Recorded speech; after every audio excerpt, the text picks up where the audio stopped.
बंदी छोड़ सतगुरु रामपाल जी महाराज जी की जय हो। परमपिता परमेश्वर, सारी सृष्टि के रचनहार, कुल मालिक सतगुरु रामपाल जी महाराज जी की आप सभी प्यारी पुण्यात्माओं को मुझ पवन दास का सत साहेब। पुण्यात्माओं, दास ने कुछ दिन पहले जोधपुर से डॉक्टर रामेश्वर जांगीड़ के लिए एक संदेश भरा वीडियो बनाया था। हालांकि उसमें किसी प्रकार की कोई क्रिटिसाइज वगैरह नहीं की गई थी। जोधपुर के ही एक केसाराम भगत जी हैं, उन्होंने दास को एक वीडियो भेजा था छोटा सा, जो कि अपने पिताजी की बरसी के ऊपर डॉक्टर रामेश्वर जांगीड़ जी ने जोधपुर में और रमदूत के वंशज मदन पंथी, हालांकि अब तो उसको मदन पंथ से भी धक्के मार के निकाल दिया गया है मदन पंथ के गुरुओं के द्वारा। मैं बात कर रहा हूँ नितिन रायजादा की। तो डॉक्टर रामेश्वर जांगीड़ जी ने, जो अपने आप को भगत कहते हैं, उन्होंने मदन पंथ से निष्कासित नितिन रायजादा का कुसंग अपने घर में रखवाया था। सत्संग नहीं कह सकते उसको, क्योंकि जिसमें बकवादें होती हैं उसको कुसंग कहा जाता है। तो उन्होंने अपने पिताजी की बरसी पे नितिन रायजादा का कुसंग अपने घर पर जोधपुर में रखवाया था। तो जोधपुर से केसाराम भगत जी हैं, उन्होंने मुझे उस कुसंगी व्यक्ति का एक 15-20 मिनट का वीडियो भेजा और कहा, भगत जी, ये जो जोधपुर से डॉक्टर जी थे, उन्होंने परमपिता परमेश्वर सतगुरु रामपाल जी महाराज जी का यथार्थ 13वां पंथ काल प्रेरित होकर छोड़ दिया है और अब वो नितिन रायजादा के कुसंग सुनने लगे हैं और अपने पिताजी की बरसी पे उन्होंने उसका कुसंग रखवाया है। तो ये मेरे पास छोटा सा वीडियो है, आप जी देखिए इसमें क्या है, अगर कुछ बता सकें तो मेहरबानी होगी। तो दास ने उसके ऊपर एक 52 मिनट का वीडियो बनाया था। वीडियो काफ़ी संगत में वायरल हुआ। जोधपुर के आसपास परमपिता परमेश्वर सतगुरु रामपाल जी महाराज जी की जितनी भी पुण्यात्माएं थीं, उन सभी तक वो वीडियो पहुंचा और वीडियो सुन के उनकी आंखें खुली और उनको भक्ति पे जागरूकता आई, उनके अंदर सतर्कता आई कि भाई वर्तमान में किस प्रकार हम जिनको बड़े बड़े भगत समझने की महाभूल कर बैठे थे, ऐसे ऐसे भक्तों के ऊपर भी काल ने अपना डोरा डाल दिया है। क्योंकि परमेश्वर की एक वाणी है जो कभी मिटाई नहीं जा सकती कि जब तक हंसा हमरी आना, काल लगे ना तेरा बाना।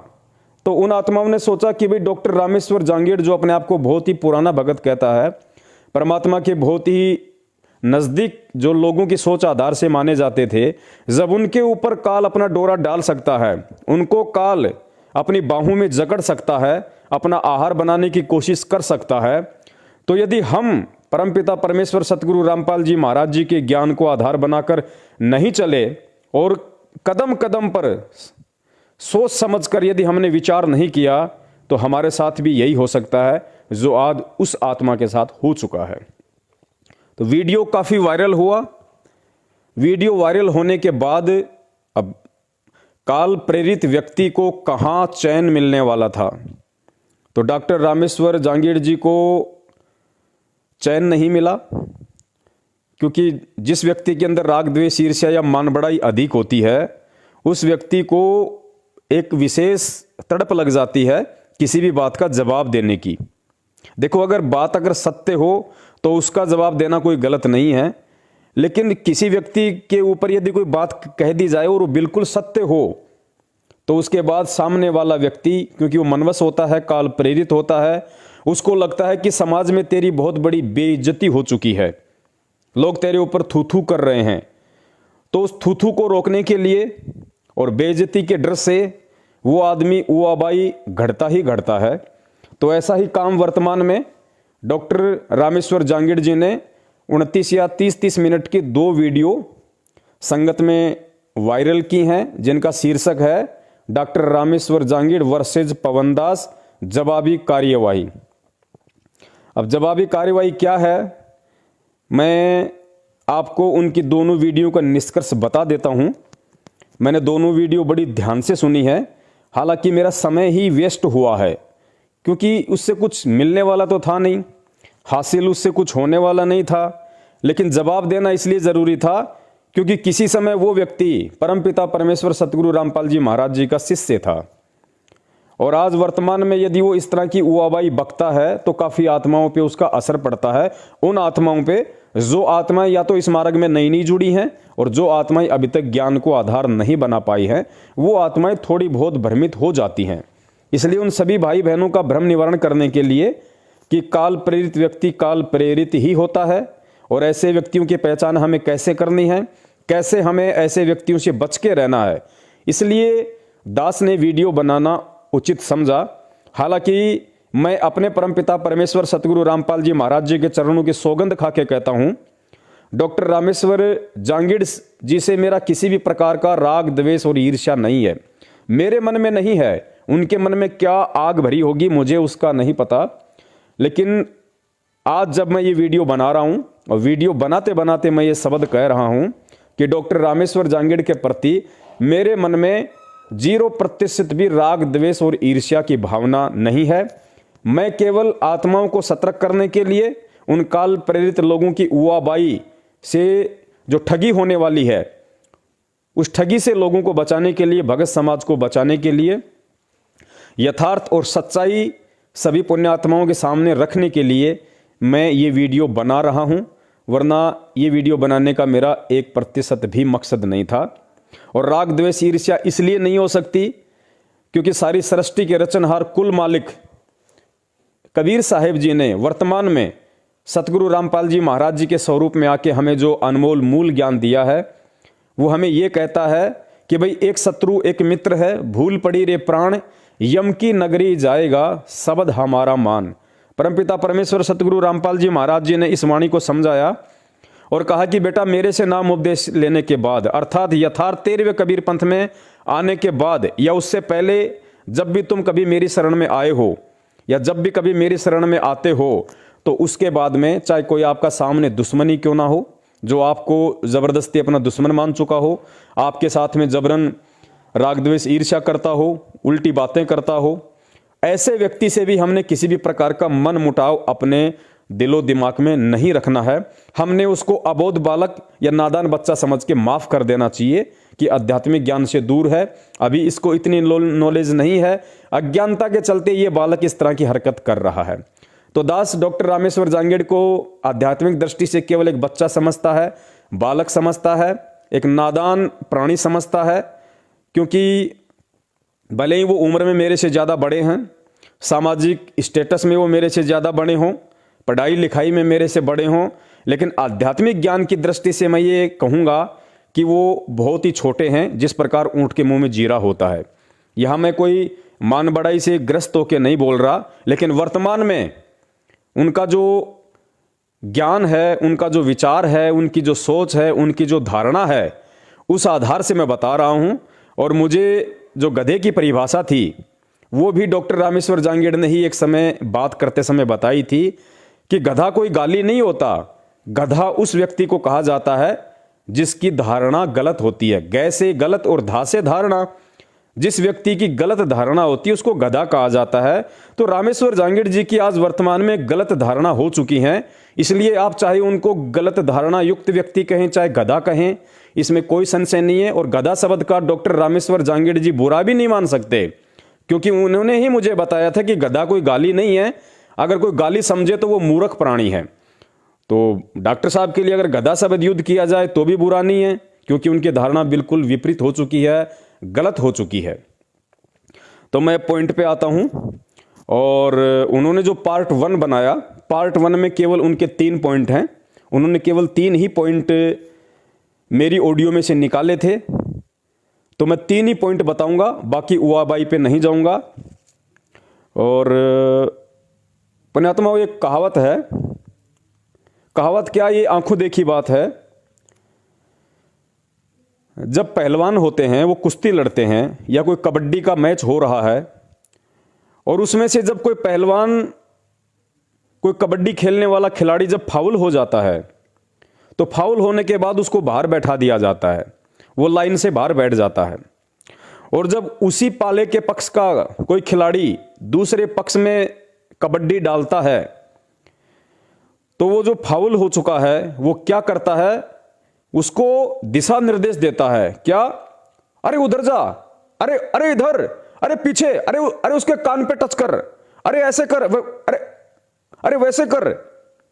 लेकिन जो व्यक्ति वर्तमान में कबड्डी खेल रहा होता है उसके ऊपर उस फाउल व्यक्ति की किसी भी बात का कोई प्रभाव नहीं होता है, चाहे वो कितना ही चीखता रहे, कितना ही वो चिल्लाता रहे, क्योंकि उस वर्तमान में कबड्डी खेल रहे व्यक्ति को अच्छे से पता है कि ये जो लाइन से बाहर बैठ के मुझे दिशा निर्देश दे रहा है, मुझे चेतावनियां दे रहा है, मुझे सावधानी बरतने को बोल रहा है, अगर ये इतना ही बड़ा सावधान व्यक्ति होता या इसमें खुद में इतना दिमाग होता तो ये फावल होके बाहर क्यों बैठा होता। तो उस व्यक्ति के ऊपर उसकी बातों का कोई भी असर नहीं होता है, वो अपना काम अपने हिसाब से ही करता है।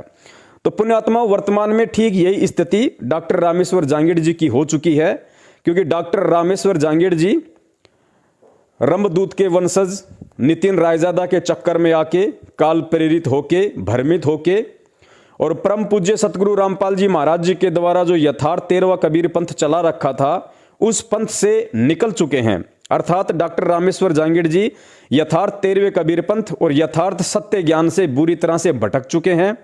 और अब यदि वो हम सत्सेवकों को या परम पूज्य सतगुरु रामपाल जी महाराज जी के किसी भी अनुयायी को ज्ञान देते हैं, सावधानियां बताते हैं, समझदारी की बातें बताते हैं, तो वो हमारे लिए कोई महत्व नहीं रखती है। वो तो ऐसा हुआ जैसे कोई ट्रेन का इंजन होता है, जब तक वो पटरी पे होता है वो सैकड़ों डब्बों को खींच लेता है, लेकिन किसी भी कारण से जब वो रेलगाड़ी ट्रेन से नीचे उतर जाती है, वो इंजन भी वहां से पटरी से नीचे उतर जाता है, उसके बाद वो 100 डब्बों की तो छोड़िए, वो जमीन में इतना ज्यादा धंस चुका होता है वो खुद को भी 2 कदम आगे नहीं चला सकता वो इंजन। तो वर्तमान में उस इंजन की तरह जो एक्सीडेंट हो चुका है, और डॉक्टर रामेश्वर जांगीड़ जी हैं। हो सकता है पहले वो क्या कहा करते थे, क्या नहीं कहा करते थे, लेकिन वर्तमान में वो रेत में बुरी तरह से उस इंजन की तरह धंस चुके हैं। अब वो खाली रेत में धसे धसे सीटी मारते रहो। सीटी हालांकि बहुत दूर तक जाती है, ट्रेन की 2 मील 3 मील 4 मील तक चली जाती है, लेकिन लोगों को अच्छे से पता है कि वो मिट्टी में धंस चुका है, फिलहाल वो स्टेशन पे आने के लायक नहीं है। तो हम इनके पहले पॉइंट पे चलते हैं। पहला इनका जो वीडियो था वो 29 मिनट का था कि डॉक्टर रामेश्वर जांगीड़ वर्सेज पवन दास जवाबी कार्यवाही। तो 29 मिनट की वीडियो में इनका पहला पॉइंट था कि ये किसी से बात कर रहे हैं, वो सामने वाला कौन है मैं वो भी नहीं जानता, लेकिन उसको डॉक्टर साहब बोलते हैं। ये दोनों ही डॉक्टर साहब हैं, और मुझे तो ऐसा लगता है ये दोनों पहले से प्री प्लानिंग करके ये वीडियो वगैरह बनाते हैं, ऑडियो वगैरह बनाते हैं, ताकि बिल्कुल संतुलित तरीके से अपनी बातों को रख सकें। तो सामने वाले से बात करते हुए डॉक्टर रामेश्वर जांगीड़ ने उनसे कहा कि मैंने अपने पिताजी की बरसी पे नितिन साहेब को बुलाया। अच्छा, अब हुआ क्या डॉक्टर साहब, पिताजी के बरसी पे कुछ सत्संग का प्रोग्राम था, और आपको पता है वो एक आयुर्वेदिक चिकित्सा का भी प्रोग्राम था। जी जी। तो उसमें क्या हुआ, एक कोई भगत आए हुए थे, अपने संजय जी भगत हैं जी। उन्होंने वहां से क्या है लाइव टेलीकास्ट कर रहे थे वो। अच्छा। तो अपने ही एक भगत हैं केशाराम जी करके हैं जी। तो वो क्या है कि वो लाइव देख रहे थे जी। तो लाइव देख के उन्होंने इस पवन दास जी को एक 15 मिनट का वीडियो भेजा। अच्छा। वीडियो भेज के उनसे ये आशा की कि भाई साहब आप इस सत्संग के ऊपर कुछ टिप्पणी करो, हाँ, और उसमें कोई कमी है या तो बताओ, ताकि आज कोई नितिन दास जी के साथ में जो जुड़ने वाले कोई भक्त हैं उनको मैं रोकूं और मैं समझाऊं। तो मैं पहले तो ये बता दूं कि ये व्यक्ति बुरी तरह से भटक चुका है यथार्थ 13वें कबीर पंथ से, क्योंकि यथार्थ जो 13वां कबीर पंथ है जिसके प्रणेता स्वयं परमपिता परमेश्वर कबीर साहेब जी सतगुरु रामपाल जी महाराज जी के स्वरूप में हैं, उनके पंथ में ये माता पिता की बरसी वगैरह नहीं बनाई जाती है, और ना ही ये माता पिता की बरसी जब 650 साल पहले कबीर साहब जी आए तो उन्होंने कभी किसी की मनाई, और ना ही उनसे जितने भी जो परिचित संत महात्मा हुए जिनको परमात्मा ने सतलोक दिखाया, जिनका परमात्मा ने मोक्ष किया, ना कभी उन आत्माओं ने अपने माता पिता के देह त्यागने के बाद उनकी बरसोदी या अन्य किसी प्रकार की कोई परंपरागत रीति रिवाजों में फंसकर ऐसा कोई आडंबर किया। तो ये कह रहे हैं कि मैंने अपने पिताजी की बरसी पे, तो सबसे पहला तो ये कहते हैं कि मुझे कबीर साहिब जी का बहुत आगे का ज्ञान हो गया नितिन साहिब के द्वारा। तो इनको कहाँ का ज्ञान हो गया, इनको कैसा ज्ञान हो गया, इनसे कोई ये पूछे कि तुम कहते हो कि मुझे तो संत रामपाल जी महाराज जी से भी ऊपर का ज्ञान हो गया नितिन साहिब के द्वारा। अरे तो संत रामपाल जी महाराज जी को मान लेते हैं, चलो भाई तुम्हारे से नीचे का ज्ञान है, लेकिन संत रामपाल जी महाराज जी के ज्ञान में कहीं भी ये माता पिता की बरसी मनाने का विधान नहीं है, और ना ही 650 साल पहले कभी कबीर परमात्मा ने अपने माता पिता की बरसी मनाई, ना आदरणीय गरीबदास जी महाराज जी ने कभी अपने माता पिता जी की बरसी मनाई। और आप तो कह रहे हो कि मुझे संत रामपाल जी से भी ऊपर का कबीर साहिब का ज्ञान हो गया। अब बताओ, ऊपर का ज्ञान होने के बाद में अपने पिताजी की बरसी बना रहा है, तो आप सभी पुण्यात्माएं जो वीडियो देख रही हैं वो अच्छे से समझ सकती हैं कि डॉक्टर रामेश्वर जांगीड़ साहब को कहां का ज्ञान हो गया और किस लेवल का ज्ञान हो गया, और किस व्यक्ति के चक्कर में आके इसने अपना जीवन बर्बाद कर लिया। पॉइंट नंबर 2, एक डॉक्टर साहब, एक वीडियो वायरल हो रहा है, एक कोई रणजीत दास नाम का कोई भगत है। हाँ, मैंने सुना। हाँ, आपने सुना ना, काफी लोगों ने सुना। उसके साथ में कोई 4-5 लाख की ठगी हो गई। अच्छा। अब आगे मैं आपको खुलासा करूंगा, ये अपने आप को जो सत्य सेवक कहते हैं ना जी, डॉक्टर साहब, ये सिद्ध कर देंगे ये सत्य सेवक नहीं, ये ठग सेवक है। अच्छा, अपने इनकी पर्सनल लाइफ से डॉक्टर साहब कोई लेना देना नहीं, बात अपनी ज्ञान की है। जी जी जी। तो उसका जो एक वीडियो है, केसाराम जी को हाथ लगा। अच्छा। केसाराम जी ने उस पवन दास जी महापुरुष से इसका समाधान कराया कि भाई साहब आपके बारे में ये ऐसे कैसे बोल रहा है। अच्छा। तो वो उसका क्या उत्तर देता है, वो ये कहता है कि मैंने तो इससे पैसे लिए ही नहीं, सिर्फ एक 50,000 लिए, वो मैंने वापिस कर दिए। आप चाहो तो फोन करके उनको पूछ सकते हो। तो डॉक्टर साहब सबसे बड़ी बात बताओ, जो आप एक मान लो एक वीडियो वायरल कर रहे हो और आप स्पष्ट रूप से मेरे बारे में कह रहे हो भाई डॉक्टर साहब ने मेरे साथ में धोखा किया, तो अब मुझे बताओ, आपको कोई फोन करेगा तो क्या आप अलग से बताओगे क्या किसी को? नहीं। अब देखो, ये तो इनकी बुद्धि है, और उनका जवाब सुन के वो बंदा भी एकदम शांत हो जाता है और इसको क्लीन चिट दे देता है। अच्छा। क्योंकि उनके पास रणजीत सिंह का नंबर नहीं। अगर इस बंदे को और तहकीकात करनी होती तो पवन दास जी उसके नंबर मांगते कि भैया नंबर दो, मैं बात करूंगा। बिल्कुल। हाँ, तो डॉक्टर साहब अपने मुद्दे पे आते हैं। आगे इसने किसी रणजीत भगत का जिक्र किया है जो कि जयपुर से हैं, जिन्होंने, जब मैं मेरठ में रहा करता था, ये बातें मैं बहुत बार बोल चुका हूं, इसलिए मैं आप लोगों का ज्यादा समय बर्बाद नहीं करूंगा। मैंने रणजीत जी को और ओमपाल जी हैं मेरठ से, उन दोनों को मैंने आमने सामने बैठा दिया था। ओमपाल जी को पैसे चाहिए थे जमीन की रजिस्ट्री के लिए, कोई बात नहीं, हम भगत भाई बहन हैं, हम आपस में एक दूसरे से लेन देन कर सकते हैं उधार। उसी आधार से मैंने उन दोनों आत्माओं को आमने सामने बैठाया। 2 महीने का ओमपाल जी ने पैसे लौटाने का टाइम दिया, और 4 लाख रुपए मैंने रणजीत जी से ओमपाल जी को मैंने दिलवा दिए। मेरा किस्सा खत्म। और जो 50,000 मैंने लिए थे मेरे पर्सनल काम के लिए, वो मैं रणजीत जी को आज से 1 महीने पहले ही लौटा चुका हूं। तो मेरा किस्सा खत्म। उसके बाद में क्या है क्या नहीं है उसमें कोई मेरी जिम्मेदारी नहीं है। तो उस बात को लेके ये कह रहा है कि रणजीत से इसने 5 लाख की ठगी की, जो बिल्कुल इसकी उआबाई है। ये इसके घटिया विचार है, गंदी सोच है। इस बात का इसको बहुत समय पहले भी मालूम था। इसने अभी ये बात क्यों छेड़ी और इसी बात को मोरा क्यों बनाया? क्योंकि राजस्थान में कहावत है कि मूतने के बाद में टपके गिरते हैं, और टपकों को कोई गंगा जल समझ के अगर अपनी बोतल में बंद करना चाहे तो डॉक्टर रामेश्वर साहब जी बंद कर सकते हैं। उनका फिर कितना विवेक है आप लोग जान सकते हैं। तो इन्होंने कहा कि जोधपुर से जो केसाराम भगत जी हैं, उन्होंने इस पवन को एक रणजीत का वीडियो भेजा 8 मिनट का, और पवन दास ने उसको ऐसा जवाब दिया। उसके बाद में केसाराम जी भी संतुष्ट हो गए, लेकिन केसाराम जी के पास उनके रणजीत के नंबर नहीं थे। तो पुण्यात्माओं, ये भी इनकी गलतफहमी है, क्योंकि अपनी पहली ऑडियो में भूमिका बनाते हुए इन्होंने ये कहा कि अगर भूमिका नहीं बनेगी तो मजा नहीं आएगा वीडियो का डॉक्टर साहब। तो इस पहली वीडियो में तो मैं भूमिका बना रहा हूं, और भूमिका में इन्होंने क्या कहा कि ये ज्ञानी व्यक्ति वो होता है जो पहले सामने वाले की पूरी बात सुनता है, फिर उस पर मंथन करता है, फिर उस पर बुद्धि लगाता है, फिर कोई जवाब देता है। तो ये केसाराम जी वाला जो इन्होंने आगे चल के जिक्र किया है भूमिका बनाने के बाद में, कि केसाराम जी के पास में रणजीत के नंबर नहीं थे वरना बात कर लेता, ऐसा वो नहीं बोलता। जबकि इस महापुरुष को यह पता होना चाहिए कि जब केसाराम जी ने मुझे रणजीत जी का वीडियो व्हाट्सएप पे भेजा, उसी वक्त मैंने उनको जवाब दिया ऑडियो के माध्यम से, और साथ ही मैंने उनको रणजीत जी के नंबर भी व्हाट्सएप किए, और व्हाट्सएप की ये कटिंग मैं आप लोगों को भेज रहा हूं, देख लेना कौन सी तारीख की है, क्योंकि दास तो वीडियो आज बना रहा है 26 तारीख को, और जबकि ये कटिंग आज से कितने दिन पुरानी है, आप इसको अच्छे से देख लेना। तो ये कोई भी नहीं कह सकता कि पवन दास ने केसाराम जी को उस समय रणजीत के नंबर नहीं भेजे। जिस प्रकार डॉक्टर रामेश्वर जांगीड़ जी सरासर झूठ बोल रहे हैं, वो अबाई बक रहे हैं, भूमिका में कही गई अपने ही शब्दों को अपने ही द्वारा काट रहे हैं कि ज्ञानी वो होता है जो पहले पूरी बात सुनता है, फिर विवेचन करता है, फिर मंथन करता है। तो भाई आपका विवेक, आपका ज्ञान, आपका मंथन कहां चला गया था? केसाराम जी से क्यों नहीं पूछा आपने?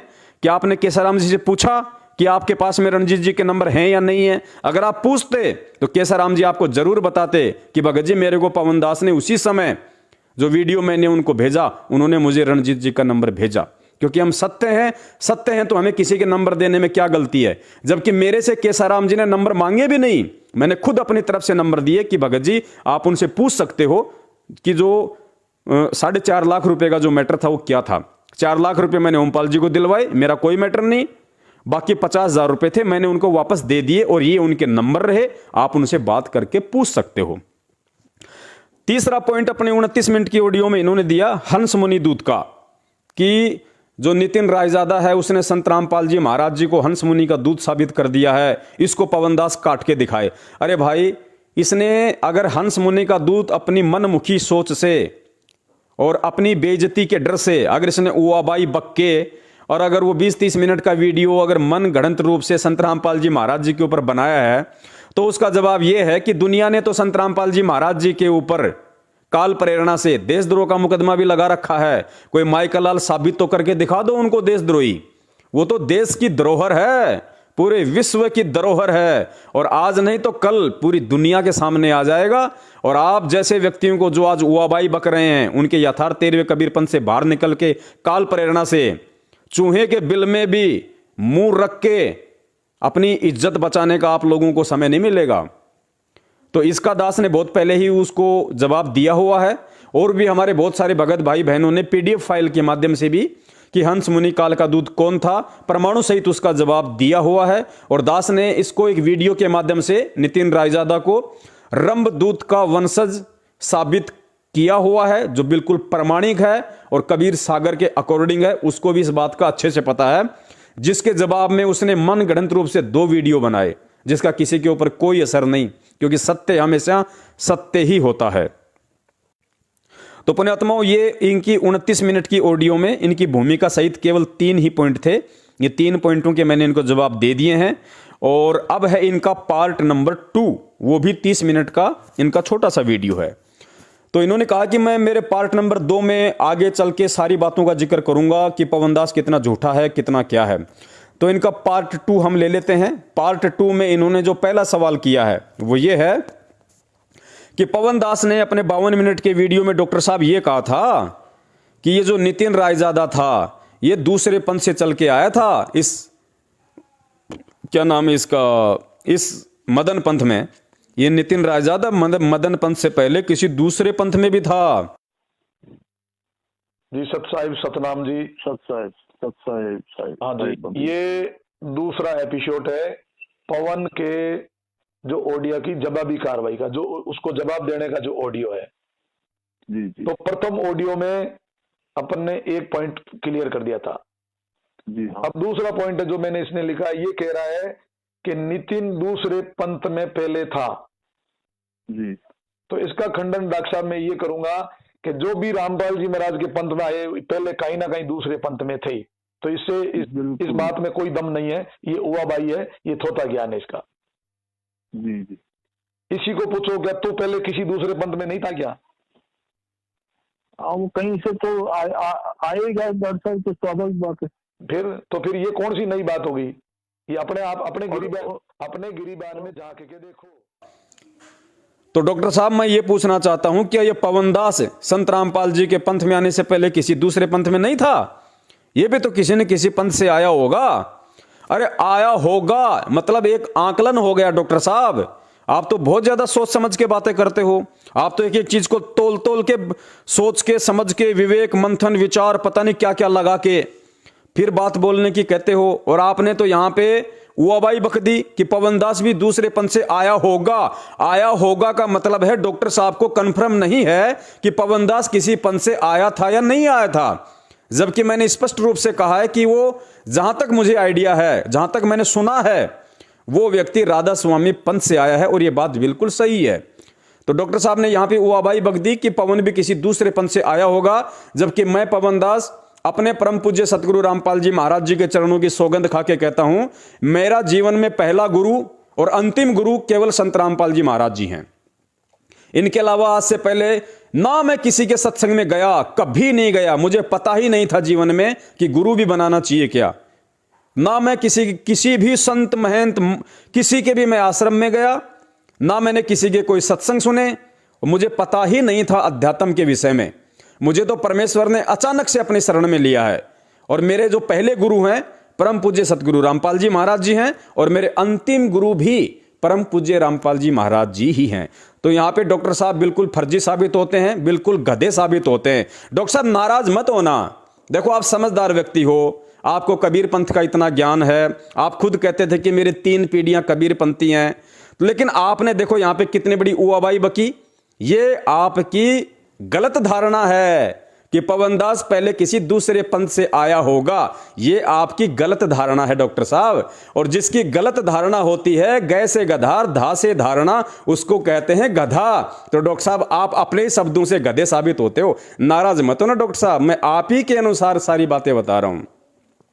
पॉइंट नंबर 2,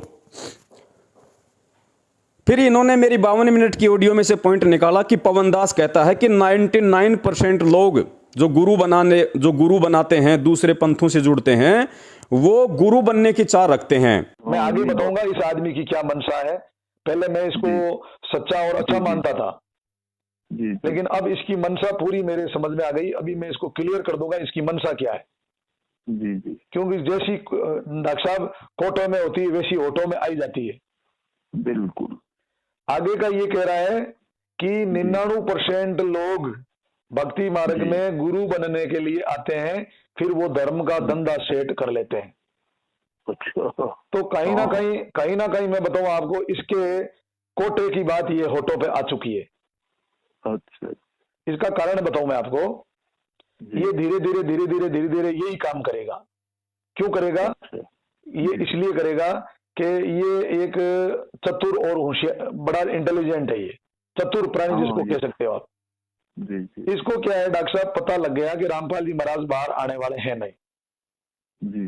इसको मैं साबित करके बता दूं।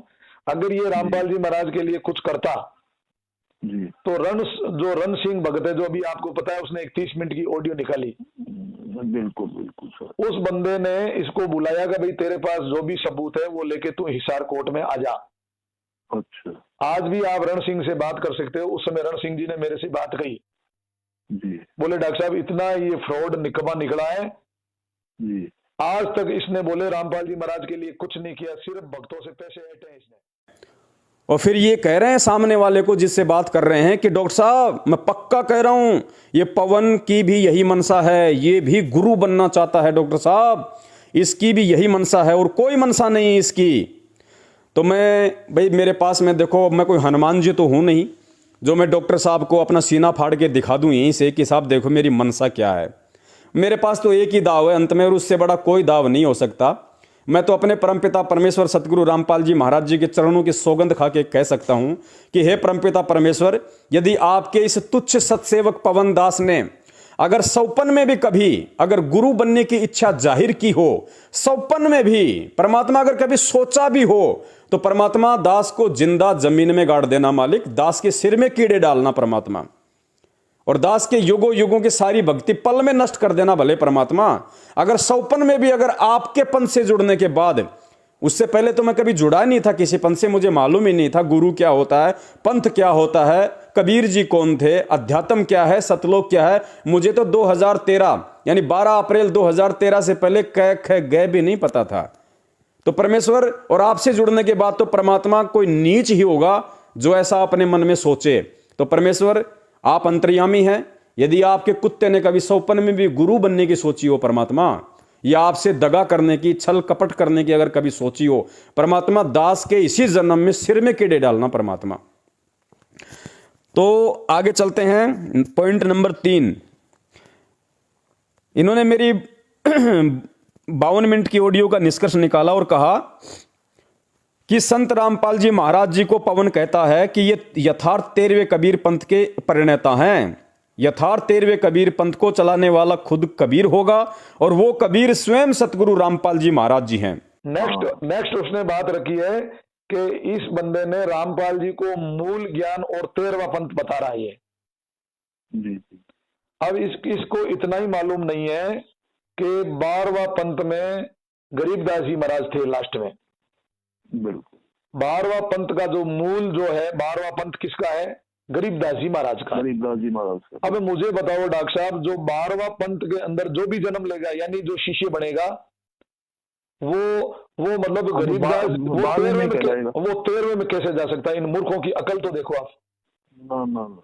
अब यहाँ ये क्या कहेंगे कि रामपाल जी महाराज ने खुद ने कहा है कि मैं 13वां पंथ का हूं। लेकिन इन्होंने फिर मेरी बात का खंडन करते हुए मनमुखी रूप से अपना यह तर्क दिया है कि डॉक्टर साहब एक बात बताओ, आपके घर में कोई पैदा होगा तो वो आपके ही वंश का माना जाएगा ना? तो सामने वाला कहता बिल्कुल हाँ, मेरे ही वंश का माना जाएगा। तो फिर एक बात बताओ डॉक्टर साहब, संत रामपाल जी तो, क्योंकि संत नहीं बोलते, ये आज ही नहीं, इसने जब से संत रामपाल जी महाराज जी को अपना गुरु बनाया है तब से इसने कभी भी संत शब्द नहीं लगाया होगा। रामपाल जी महाराज, रामपाल महाराज, बस ये बोलता है ये। जबकि इसको पता होना चाहिए कि गुरु का दर्जा भगवान से ऊपर होता है। माँ बाप तो बहुत छोटी चीज है। अरे आप भी अगर कहीं पे किसी सभा में डॉक्टर साहब बात करते होंगे, अपने किसी नशा मुक्ति के कैंप में जहां भी आप अपना भाषण देते होंगे, जहां भी आपने ढोलक पेटी बजा के किसी के बारे में 13वें में अपना नौटंकी शुरू किया होगा, और आपने अगर अपने माता पिता का जिक्र किया होगा तो आपने भी अपने माता पिता के नाम से पहले श्री शब्द लगाया होगा, श्री शब्द या आदरणीय लगाया होगा, पूजनीय लगाया होगा। और जिनको आपने गुरु बनाया उनके लिए आप सीधे रामपाल महाराज, रामपाल जी महाराज। तो ये आपका ज्ञान दर्शाता है कि आपको कितनी पीढ़ियों से कबीर पंथ का ज्ञान है और वर्तमान में आपके आध्यात्मिक ज्ञान का क्या स्टेटस है। गुरु सबसे बड़ा बाप होता है, गुरु आत्मा का पति होता है, परमपिता परमेश्वर होता है। और मुझे कहते हैं कि पवन को अध्यात्म की परिभाषा का नहीं पता। आपको कितना अध्यात्म की परिभाषा को पता है, वीडियो सुनने वाला अपने आप आंकलन कर लेगा। डॉक्टर साहब अभी तो शुरुआत है, जितनी उआबाई आप बकेंगे परमात्मा हर उआबाई का ठोक के जवाब दिलवाएंगे, क्योंकि हम असली यथार्थ 13वें कबीर पंथ से जुड़े हुए हैं और यथार्थ असली 13वें कबीर पंथ का संचालक स्वयं कबीर साहिब ही होता है। और खुद ही आपने एक वाणी बताई थी मुझे कि भगत सोई जो भय नहीं जाने, असली भगत वही होता है जिसको भय नहीं होता। तो डॉक्टर साहब फिर मैं आपसे किस चीज का भय मानूं, किस चीज से डरूं मैं आपसे? भले आप राष्ट्रपति हो तो भी दास आपसे नहीं डरेगा, प्रधानमंत्री हो तो भी दास आपसे नहीं डरेगा, जबकि वर्तमान में आपका सामाजिक आपका जो स्टेटस है वो तो प्रधानमंत्री और राष्ट्रपति से तो ऐसा है जैसे ऊंट के मुंह में जीरे के समान। तो डरने की तो बात ही नहीं डॉक्टर साहब, जो बात है वो खुल के कहेंगे। आप ही ने कहा है दास को कि भगत सोई जो भय नहीं आने। भगत वो ही होता है जो भय को जानता नहीं, जो किसी का डर नहीं मानता, सच को सच कहता है, झूठ को झूठ कहता है। तो डॉक्टर साहब आपने जब तक हमारी संगति की या हमने आपकी संगति की और जो हमने आपसे सीखा या जो आपने हमसे सीखा होगा, हम तो उसी आधार से आप ही की शब्दों को आपके ऊपर अब हम चलाएंगे। तो डॉक्टर साहब कहते हैं कि संत रामपाल जी महाराज तो गरीबदास जी महाराज जी के 12वें पंथ से आए हैं। तो फिर ये 13वें पंथ वाले कहां से हो गए? जो 12वें पंथ से जुड़ा है वो तो 12वें पंथ का होता है, 13वें पंथ का कैसे हो गया? तो डॉक्टर साहब ये आध्यात्मिक ज्ञान है। आपने जो कहा अपनी सोच आधार से बिल्कुल ठीक कहा कि 12वें पंथ में जो व्यक्ति जुड़ता है, 12वें पंथ में जो व्यक्ति जुड़ेगा वो 12वें ही पंथ का कहलाएगा, वो 13वें पंथ का नहीं हो सकता। डॉक्टर साहब बिल्कुल आपने सही कहा। लेकिन डॉक्टर साहब एक सिक्के के दो पहलू होते हैं, शायद आप भूल चुके हैं। आप अपने शब्दों पे ध्यान दीजिए। आपने कहा कि जो व्यक्ति 12वें पंथ से जुड़ा है वो 12वें ही पंथ का होता है, वो 13वां पंथ कैसे शुरू कर सकता है? वो कैसे कह सकता है कि मैं 13वें पंथ का संचालक हूं? वो तो 12वें पंथ का हुआ। डॉक्टर साहब, शब्दों पे ध्यान दीजिए। आपने कहा कि जो व्यक्ति, आपने व्यक्ति शब्द यूज किया है, आपने इंसान शब्द यूज किया है, जबकि परम पूज्य सतगुरु रामपाल जी महाराज जी किसी व्यक्ति की श्रेणी में नहीं आते, किसी भगत की श्रेणी में नहीं आते, किसी इंसान की श्रेणी में नहीं आते, किसी जीव की श्रेणी में नहीं आते। डॉक्टर साहब, यही बातें तो आप लोगों को समझ में नहीं आई, और ये सारी बातें अध्यात्म की ना समझ में आ पाने के कारण आप लोग अपने हिसाब से इस पंथ में और सतगुरु रामपाल जी महाराज जी में कमियां निकाल के काल प्रेरित हुए और जाके उस खाई में आप लोग गिर पड़े। संत रामपाल जी महाराज जी स्वयं कबीर परमेश्वर हैं, और कबीर परमेश्वर व्यक्ति, इंसान, जीव, इन सब की श्रेणी से बाहर होता है। भूमिका जरूर वो एक आम व्यक्ति की करते हैं, आम इंसान की करते हैं, आम जीव की तरह वो रहनी करनी करते हैं, लेकिन असल में वो ना ही तो आम व्यक्ति होता है, ना आम इंसान होता है, ना आम प्राणी होता है।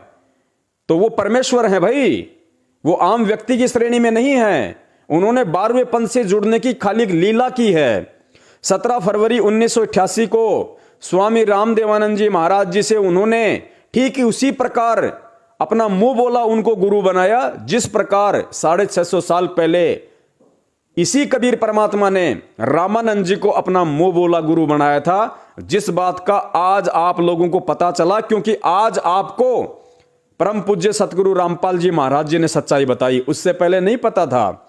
आप भी उससे पहले कबीर जयंतियां मनाया करते थे, प्रगट दिवस तो आप पूज्य गुरुदेव जी की शरण में आने के बाद आपको जो जानकारी हुई है अध्यात्म की यथार्थ, उसके बाद आप लोगों ने मनाना शुरू किया है। और पूरी दुनिया को अब मालूम पड़ रहा है कि कबीर साहिब जी का जन्म हुआ था या वे प्रकट हुए थे, रामानंद जी उनके गुरु थे या वे रामानंद जी के गुरु थे। तो ठीक वही लीला वर्तमान में चल रही है। और डॉक्टर साहब, जो व्यक्ति गुरु की पहचान नहीं कर सकता, जो व्यक्ति अपने गुरु की पहचान नहीं कर लेगा, वो व्यक्ति अध्यात्म का कै ख गै भी नहीं जान सकता। और यही हालत आप लोगों की हुई, जिस वजह से आप लोग काल प्रेरित हुए। तो आपका यह कहना कि जो व्यक्ति 12वें पंथ का है वो 12वें पंथ का ही माना जाएगा, लेकिन वो व्यक्ति की श्रेणी में नहीं है, यही भूल आप लोग कर चुके, क्योंकि वे स्वयं कबीर परमेश्वर हैं और उन्होंने ही यथार्थ 13वां कबीर पंथ अपना उस वाणी के अकॉर्डिंग सन 1947 से शुरू कर रखा है कि जब आवे 5505 तब ये वचन मेरा होगा साचा। और मालिक की दूसरी वाणी है कि 5000 और 500 जब कलयुग बीत जाए, महापुरुष फरमान तब जग तारन को आए। वो महापुरुष कौन? स्वयं सतगुरु रामपाल जी महाराज जी के रूप में कबीर परमेश्वर। वो महापुरुष वो जग तारने के लिए आ चुके हैं पृथ्वी पे, 12वें पंथ में एंट्री करके अपनी वाणी के अकॉर्डिंग। उनको 12वें पंथ में आने की कोई जरूरत नहीं थी, ये लीला करने की जरूरत नहीं थी, मुंह बोला गुरु बनाने की जरूरत नहीं थी, लेकिन उन्होंने क्यों किया ये सब कुछ? दास अपने लाइव वीडियो में पिछले संडे को अच्छे से समझा चुका है कि बोध दिवस मनाना चाहिए या नहीं मनाना चाहिए। नहीं देखा है डॉक्टर साहब, देख लेना, आंखें खुल जाएंगी। तो परमेश्वर की खुद की वाणी थी कि 12वें पंथ हम ही चलावें, सब पंथों को मिला के एक पंथ चलावें। अब डॉक्टर साहब कहते हैं कि 12वें पंथ का 12वें पंथ का होता है। अरे डॉक्टर साहब, 12वां पंथ किसने चलाया? गरीबदास जी महाराज जी ने। और गरीबदास जी महाराज जी के रूप में कौन थे? खुद कबीर परमात्मा थे भाई। उनका पंथ वही चला सकते हैं, दूसरा नहीं चला सकता डॉक्टर साहब। तो 12वें पंथ में हम ही चलावें, तो आ तो गए 12वें पंथ में, खुद अपनी वाणी के अनुसार आए, खुद पहले ही बोल गए थे, ताकि आप जैसे लोग आज जो उआबाई बकोगे कि 12वें पंथ का 12वें पंथ का ही होता है। अरे खुद परमेश्वर ने 650 साल पहले कहा था कि 12वें पंथ में ही आऊंगा, कि 12वें पंथ में हम ही चलावें, सब पंथों को मिटा के एक पंथ चलावें। तो डॉक्टर साहब, वो परमेश्वर खुद ही आया हुआ है, आप लोगों की समझ में नहीं आ रहा, ये विषय अलग है। चलो पॉइंट नंबर 3 डॉक्टर साहब का 4 नंबर, कि सामने वाले से बात करते समय डॉक्टर रामेश्वर जांगड़ जी अपनी वीडियो में कह रहे हैं, भक्तों को भ्रमित करने की दृष्टि से, अपने आप को ज्ञानी साबित करने की दृष्टि से, कि डॉक्टर साहब देखो, रामपाल जी महाराज जी का कोई वचन सिद्ध नहीं हो रहा। रामपाल जी महाराज ने तो ये भी कहा कि 2020 में सारे लोग बरवाड़ा में आके नाम ले लेंगे। जब आएगा 20 बीसी नहीं रहेगा, मूसा ईसा राज करेगा जगदीशा, इस टाइप का उन्होंने कह के बताया कि पुण्य आत्माओं 2020 में पूरा संसार आ जाएगा। बिल्कुल। अच्छा, रामपाल जी महाराज की बस की बात होती तो वो भी जेल में थोड़ी देर बाहर नहीं आ जाते क्या? बिल्कुल। ये इन लोगों की समझ के बाहर की बात है डॉक्टर साहब। रामपाल जी महाराज जी ने कहा था कि जब आवे विश्व विसा, ना रहेगा ईसा ना रहेगा मूसा। देखो 2020 भी आ गई डॉक्टर साहब, अब तो कुछ नहीं बदला, सब कुछ वैसा का वैसा है। तो खुद के वचन फैल हो रहे हैं रामपाल जी महाराज जी के। तो पहले तो मैं डॉक्टर रामेश्वर जांगीड़ जी को यह बता देना चाहता हूं कि डॉक्टर रामेश्वर जांगीड़ जी, अब मैं बार बार यही कहूंगा, चाहे आपको बुरा लगे चाहे अच्छा लगे, कि आपकी धारणा गलत है, आप गधे की श्रेणी में हैं। बुरा मत मानना डॉक्टर साहब, आपके खुद के वचन है, मैं तो उसी अनुसार बोल रहा हूं। देखो, आपने खुद ही मुझे परिभाषा बताई थी कि पवन दास, गधा शब्द कोई गाली नहीं होता, गै से गधा और धा से धारणा। तो डॉक्टर साहब उसी श्रेणी में आपको खड़ा करते हुए मैं आपको बता दूं कि संत रामपाल जी महाराज जी ने अपने किसी भी सत्संग में और अपने मुख कमल से कभी भी ये वचन नहीं कहे कि बच्चों 2020 में सब कुछ बदल जाएगा, पूरा विश्व मेरी शरण में आ जाएगा। और आप जिस वाणी का जिक्र कर रहे हैं ना डॉक्टर साहब, जब आवेगा विश्व विसा, ना रहेगा मूसा ना रहेगा ईसा, मुझे वो सत्संग भेज देना कि कौन से सत्संग में संत रामपाल जी महाराज जी ने वाणी कही है। झूठ बोलना बंद कीजिए, भगत समाज को भरमाना बंद कीजिए। ये पिछले 2 साल से कुछ मनवस लोगों ने जो सतलोक आश्रम मैनेजमेंट हरियाणा के पीछे लगे हुए हैं, उन्होंने अपने हिसाब से ये वाणी पता नहीं कहां से उठाई है और इन्होंने इस वाणी को अपने हिसाब से जोड़ना शुरू कर दिया संत रामपाल जी के ऊपर, क्योंकि वो लोग भी आपकी तरह काल प्रेरित है। क्योंकि सतलोक आश्रम मैनेजमेंट हरियाणा खुद काल का दूत है इस पृथ्वी पे, और जो उनकी संगति करेगा वो भी काल प्रेरित होंगे। तो वो भी आप ही के भाई हैं। जैसे आज आप उस नितिन रायजादा के पीछे, जो कि रमदूत का वंशज है, काल एजेंट है, उसके पीछे लग के जैसे आप भ्रमित हो, आप काल प्रेरित हो, ठीक इसी प्रकार सतलोक आश्रम मैनेजमेंट हरियाणा के पीछे लग के हमारे 70% भाई बहन भ्रमित है। तो ये उन लोगों की, जो सोशल मीडिया सेवादार कहते हैं अपने आप को, उन लोगों की मन गढ़ंत ये जो वाणी है, इस वाणी को उन्होंने 2020 से जोड़ा। अब आप कहोगे इसमें मेरी क्या गलती है? फिर खुद संत रामपाल जी महाराज जी के भक्तों ने जोड़ा। तो डॉक्टर साहब गलती आपकी ये है, क्योंकि पहले वीडियो की भूमिका में आपने क्या कहा, अपने शब्दों को ध्यान दीजिए कि डॉक्टर साहब मैं क्या जवाब देता इस पवन की वीडियो का। मैंने कल इसकी वीडियो सुनी 52 मिनट की, और डॉक्टर साहब जब तक मैं किसी की वीडियो सुनूंगा नहीं ध्यान से, जब तक मैं मनन नहीं करूंगा, चिंतन नहीं करूंगा, फिर मैं जवाब क्या दूंगा? तो भाई जब ये वाणी आपकी आंखों के सामने आई होगी 2020 वाली, विश्व 20 वाली, तो आपका चिंतन कहां चला गया था? आपका मंथन कौन से बिल में घुस गया था? आपको याद क्यों नहीं आया? आज आप उपदेश दे रहे हो उस फाउल पहलवान की तरह, लाइन के बाहर बैठ के दूसरों को शिक्षा दे रहे हो, दीक्षा दे रहे हो कि ऐसा करना चाहिए, वैसा करना चाहिए, फिर जवाब देना चाहिए। तो आपको ये पॉइंट में जो आपने 2020 वाली बात बताई, विश्व 20 वाली, कि संत रामपाल जी ने कहा कि 2020 में सब कुछ बदल जाएगा, जबकि उन्होंने कभी नहीं कही ये बात। आपने ये बात को संत रामपाल जी महाराज जी से जोड़ दिया, अपने मन गढ़ंत विचार शामिल करके। तो डॉक्टर साहब खुद के शब्दों पे जरा ध्यान दीजिए। करनी और कथनी में जिसके अंतर होता है उसको कुत्ते की श्रेणी में गिना जाता है कि करनी तज कथनी कथ है, अज्ञानी दिन रात और कुत्ते ज्यों भोकत फिर, सुनी सुनाई बात। डॉक्टर साहब मुझे गधे से कुत्ते शब्द पे आने के लिए विवश मत कीजिए, क्योंकि आपकी करनी और कथनी बता रही है। आप जो शब्द बोलते हो, आपसे निवेदन है पहले उसको जांचा करो, तोला करो, परखा करो कि 2020 की बात संत रामपाल जी ने कही थी या किन्हीं और लोगों ने कही थी। अगर किन्हीं और लोगों ने कही है तो संत रामपाल जी महाराज का नाम लेके ये शब्द बोलना आपके लिए बिल्कुल भी जायज नहीं है। ये आपकी घटिया मानसिकता को दर्शाते हैं, आपकी छोटी सोच को दर्शाते हैं। चलिए अगले पॉइंट पे चलते हैं। पॉइंट नंबर 5, डॉक्टर साहब ने कहा कि संत रामपाल जी महाराज जी को ना बीजक का है ना मंसूर का ज्ञान है, और जिस दिन वो बीजक और मंसूर का ज्ञान बताना शुरू कर देंगे वो बहुत नीचे चले जाएंगे, लोगों को सच्चाई का पता चल जाएगा, उनका ज्ञान बहुत छोटा लेवल का साबित हो जाएगा। आगे के नेक्स्ट पॉइंट में ये कह रहा है कि रामपाल जी के अलावा किसी का भी ज्ञान बीजक या अन्य ग्रंथों से मेल नहीं खाता। हाँ, तो इसका मैं भूमिका में पहले से जवाब दे चुका हूं। जी। क्या जवाब दे चुका हूं? कि बीजक का ये भाई नाम तो ले रहा है, इसको पूछ रहा हूं तो बीजक की एबीसीडी नहीं जानता। हाँ, बीजेपी के ऊपर कभी। हाँ तो वही तो कह रहा हूँ, देखो ये ओवा भाई बकरा, इसको थोड़ी शर्म आनी चाहिए कि रामपाल जी महाराज ने बीजेपी के ऊपर एक वर्ड भी नहीं बोला। ठीक है, एक दिखाई, क्या दिखाया कि वो जो एक साध्वी थी, आपको पता है उधर की, आपके रांची की, जी। हाँ, तो वहां की उन्होंने एक दो सेंटेंस दिखा के उन्होंने बीजेपी बंद कर दिया। क्योंकि बीजेपी का ज्ञान अगर रामपाल जी महाराज दे देवे तो रामपाल जी महाराज ने बीजेपी का ज्ञान क्यों नहीं दिया, उसका रीजन बताऊं मैं आपको। रामपाल जी महाराज अपनी सत्संग में अक्सर ये कहा करते थे कि अभी जो हमारे भगत है वो -0 में है। हाँ, उनको प्रिपेयर कर रहे थे, वो उनको प्रिपेयर कर रहे थे। बिल्कुल। और इतने में ये एक्सीडेंट हो गया डॉक्टर साहब 2014 में। हाँ, और ये तो आगे बढ़ते। हाँ नहीं, आगे बढ़ते, मैं ये नहीं कह रहा हूँ आगे नहीं बढ़ते, लेकिन डॉक्टर साहब ये एक्सीडेंट हो गया और हमेशा के लिए रामपाल जी जेल के अंदर चले गए। तो डॉक्टर साहब, ये अध्यात्म है, ये बीजक और मंसूर का जो ज्ञान है, ये परमात्मा ने हमें पिछले जन्मों में दे दिया, क्योंकि हम परमेश्वर के युगों युगों के माल हैं। परमेश्वर कहते हैं, साधु सेती मस्करी चोरा नाल खुशाल, और मल अखाड़ा जीतेंगे युगों युगों के माल। मीराबाई को, धन्ना सेठ को, रविदास जी को और मलुकदास जी को, घीसा संत जी को परमेश्वर ने युगों युगों का माल बताया कि वो युगों युगों के माल थे। भाई परमात्मा के इस भक्ति रूपी अखाड़े के पहलवान थे, युगों युगों से परमात्मा की शरण में रहते आ रहे थे कि लख भर सूरा जूझ ही लख भर सावंत दे और लख भर यति जहान में तब जाके सतगुरु शरणा ले।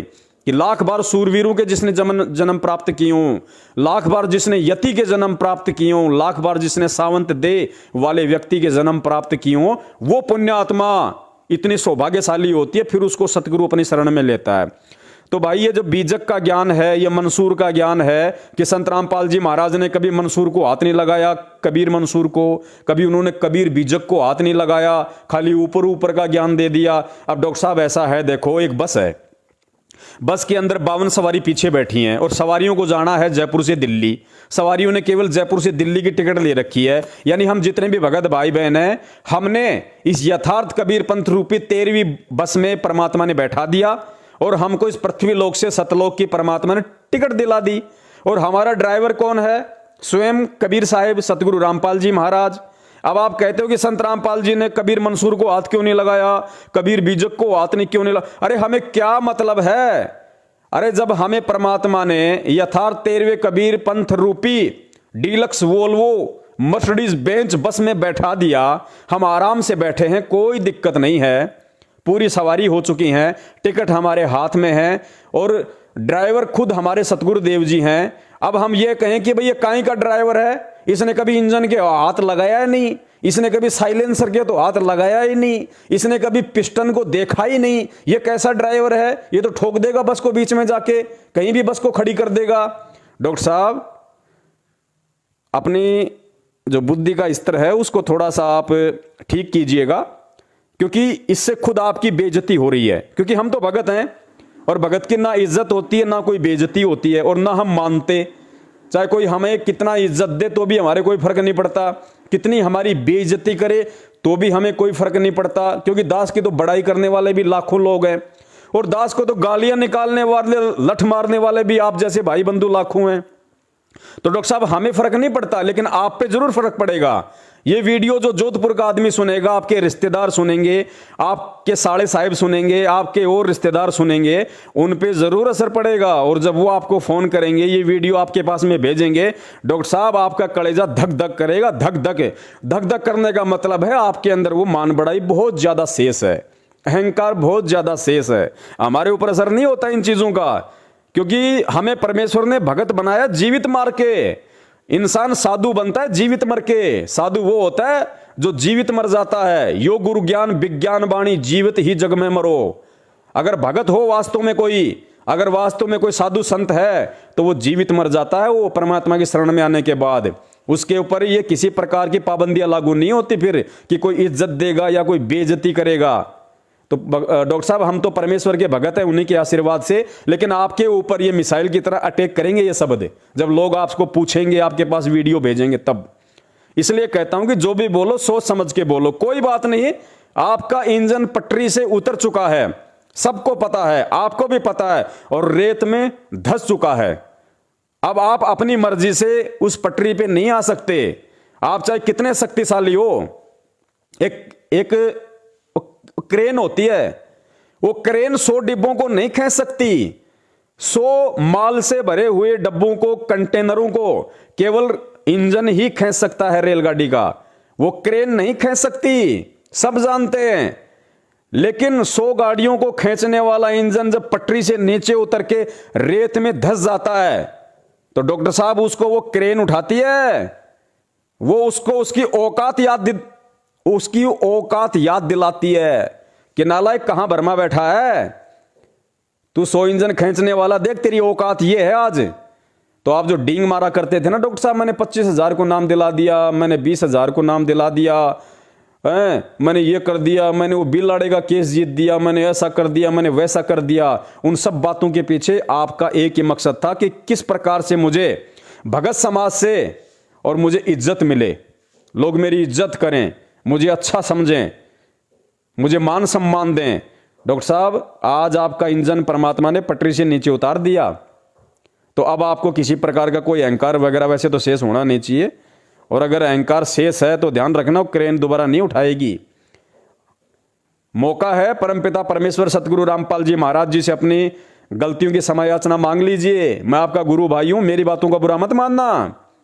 10 आप मुझे कह लीजिए, कोई फर्क नहीं पड़ता, भाई हूं, आपको समझा रहा हूं, आपको मां बहन की गालियां नहीं दे रहा।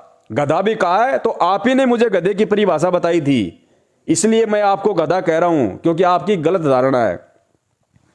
चलिए आगे चलते हैं। डॉक्टर साहब का अगला सवाल है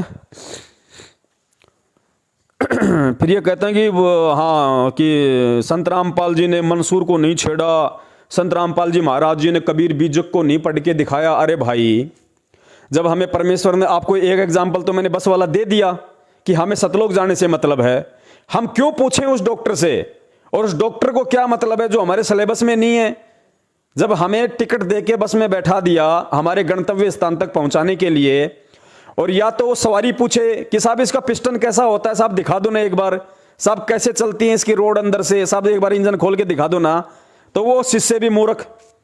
और अगर गुरु ये कहे क्या हो रे सतलोक जाने वालों, मैं तुम्हें दिखाता हूं इंजन कैसा होता है, अंदर से कैसा होता है, तेल कितना डलता है, ग्रीस कहां लगता है, तो भाई उनको बताने का कोई मतलब ही नहीं है। वो ऐसी हरकत कभी जिंदगी में नहीं करेंगे, क्योंकि उन्होंने सीधा साधा मार्ग बता दिया।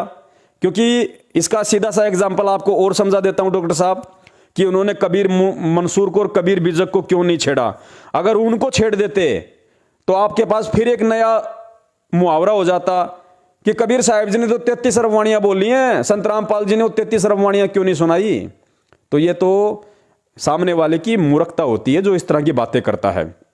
हमें गुरुजी ने स्पष्ट रूप से बता दिया कि बेटा देखो, एक डॉक्टर होता है, वैद्य होता है, और वैद्य के पास में कोई मरीज आ गया, उसके पेट में दर्द है, तो मरीज को क्या मतलब है, मरीज को केवल यह मतलब है कि मेरा पेट का दर्द ठीक हो जाए बस, और बाढ़ में जाए सब कुछ। तो भाई हम मरीज हैं और हमारे तो ये दर्द है जन्म और मरण का, और हमने तो केवल सतलोक जाना, मोक्ष चाहिए, और बाढ़ में जाए सब कुछ, हमें कोई मतलब नहीं है। तो वैद्य क्या करता है, वैद्य जंगल में जाता है, और वैद्य जंगल में लाखों जड़ी बूटियां होती है, और वैद्य को पता है कि उसके पेट के दर्द की कौन सी जड़ी बूटियां हैं। वैद्य ने वो छांट ली, कोई एक आधी वाणी कोई मंसूर से ले ली, एक आधी जड़ी बूटी कबीर बीजक से ले ली, एक आधी जड़ी बूटी कबीर शब्दावली से ले ली, एक आधी जड़ी बूटी कबीर दोहावली से ले ली, कहीं से ले ली, और उसने कूट काट के पूरी जड़ी बूटी का एक शीशी में डाल दिया दवाई बना के, और हमें दे दी कि बेटा ये लो दवाई, ये तुम्हारे जन्म मरण का रोग काटेगी। तो भाई मैं मूर्ख हूं क्या, मैं गधा हूं क्या, मैं सुअर हूं क्या, जो उस डॉक्टर से ये कहूंगा, उस वैद्य से ये कहूं कि मुझे कबीर मंसूर पढ़ा, मुझे कबीर बीजक पढ़ा, मुझे कबीर वो पढ़ा है, यानी मुझे जंगल में ले चल और मुझे बता कि ये कौन सी जड़ी बूटी है, कहां से लाए हो, कितनी प्रकार की जड़ी बूटियां होती है, मुझे सारी जड़ी बूटियों का नाम बताओ। तो कबीर बीजक में जितने भी शब्द हैं, जितने भी दोए हैं, मंसूर में जितने भी, हमें क्या मतलब डॉक्टर साहब। अरे जो जन्म मरण की जड़ी बूटी चाहिए थी परमात्मा ने दे दी। अब उसके बाद तो मूर्ख आदमी होगा, निहायती घटिया पागल, जो उस वैद्य से फालतू में ये कहे कि भाई मुझे वो दिखाओ, मुझे ये दिखाओ, वो जड़ी बूटी दिखाओ, और वो डॉक्टर भी फिर कोई मतलब का नहीं, जो कहे आ जा रे तेरे पेट में दर्द है ना, हाँ आजा तेरे को जंगल में ले चलता हूं, देख वो जड़ी बूटी, फिर वो लाऊंगा, फिर वो लाऊंगा। अरे भाई उसकी जड़ काम में नहीं आती, उसके खाली पत्ते पत्ते काम में आते हैं। हाँ, और उसके हो रहा पेट में दर्द, वो रो रहा, और डॉक्टर कहे फिर देख वो तीसरी जड़ी बूटी, क्योंकि 7 जड़ी बूटी लानी पड़ेंगे मेरे को, देखो यहाँ कितनी जड़ी बूटी, देखो 7वीं जड़ी बूटी, उसके भाई जड़ काम में आती है, पत्ते काम में नहीं आते, और इसके पहले वाली के पत्ते काम में आते हैं, जड़ काम में नहीं आते। अब देख मैं शाम तक इनको तोड़ूंगा, फिर मैं कल मार्केट में जाऊंगा, फिर मैं कल नई सुजाता की मिक्सी लेके आऊंगा, फिर मैं इनको मिक्सूंगा, और देखिए दूध के साथ पीसी जाएगी, कहीं तो पानी में सोच रहा हो, और उसके हो रहा पेट में दर्द, वो चिल्ला रहा। तो डॉक्टर साहब आप खुद आइडिया लगा लो, हमें इन ग्रंथों में ज्यादा घुसने की क्या जरूरत थी, और क्या उस परमात्मा ने ज्यादा बताने की जरूरत थी। अरे असंख्यों युग हो गए, परमात्मा वही तो ज्ञान देते आ रहे थे, पवित्र ज्ञान।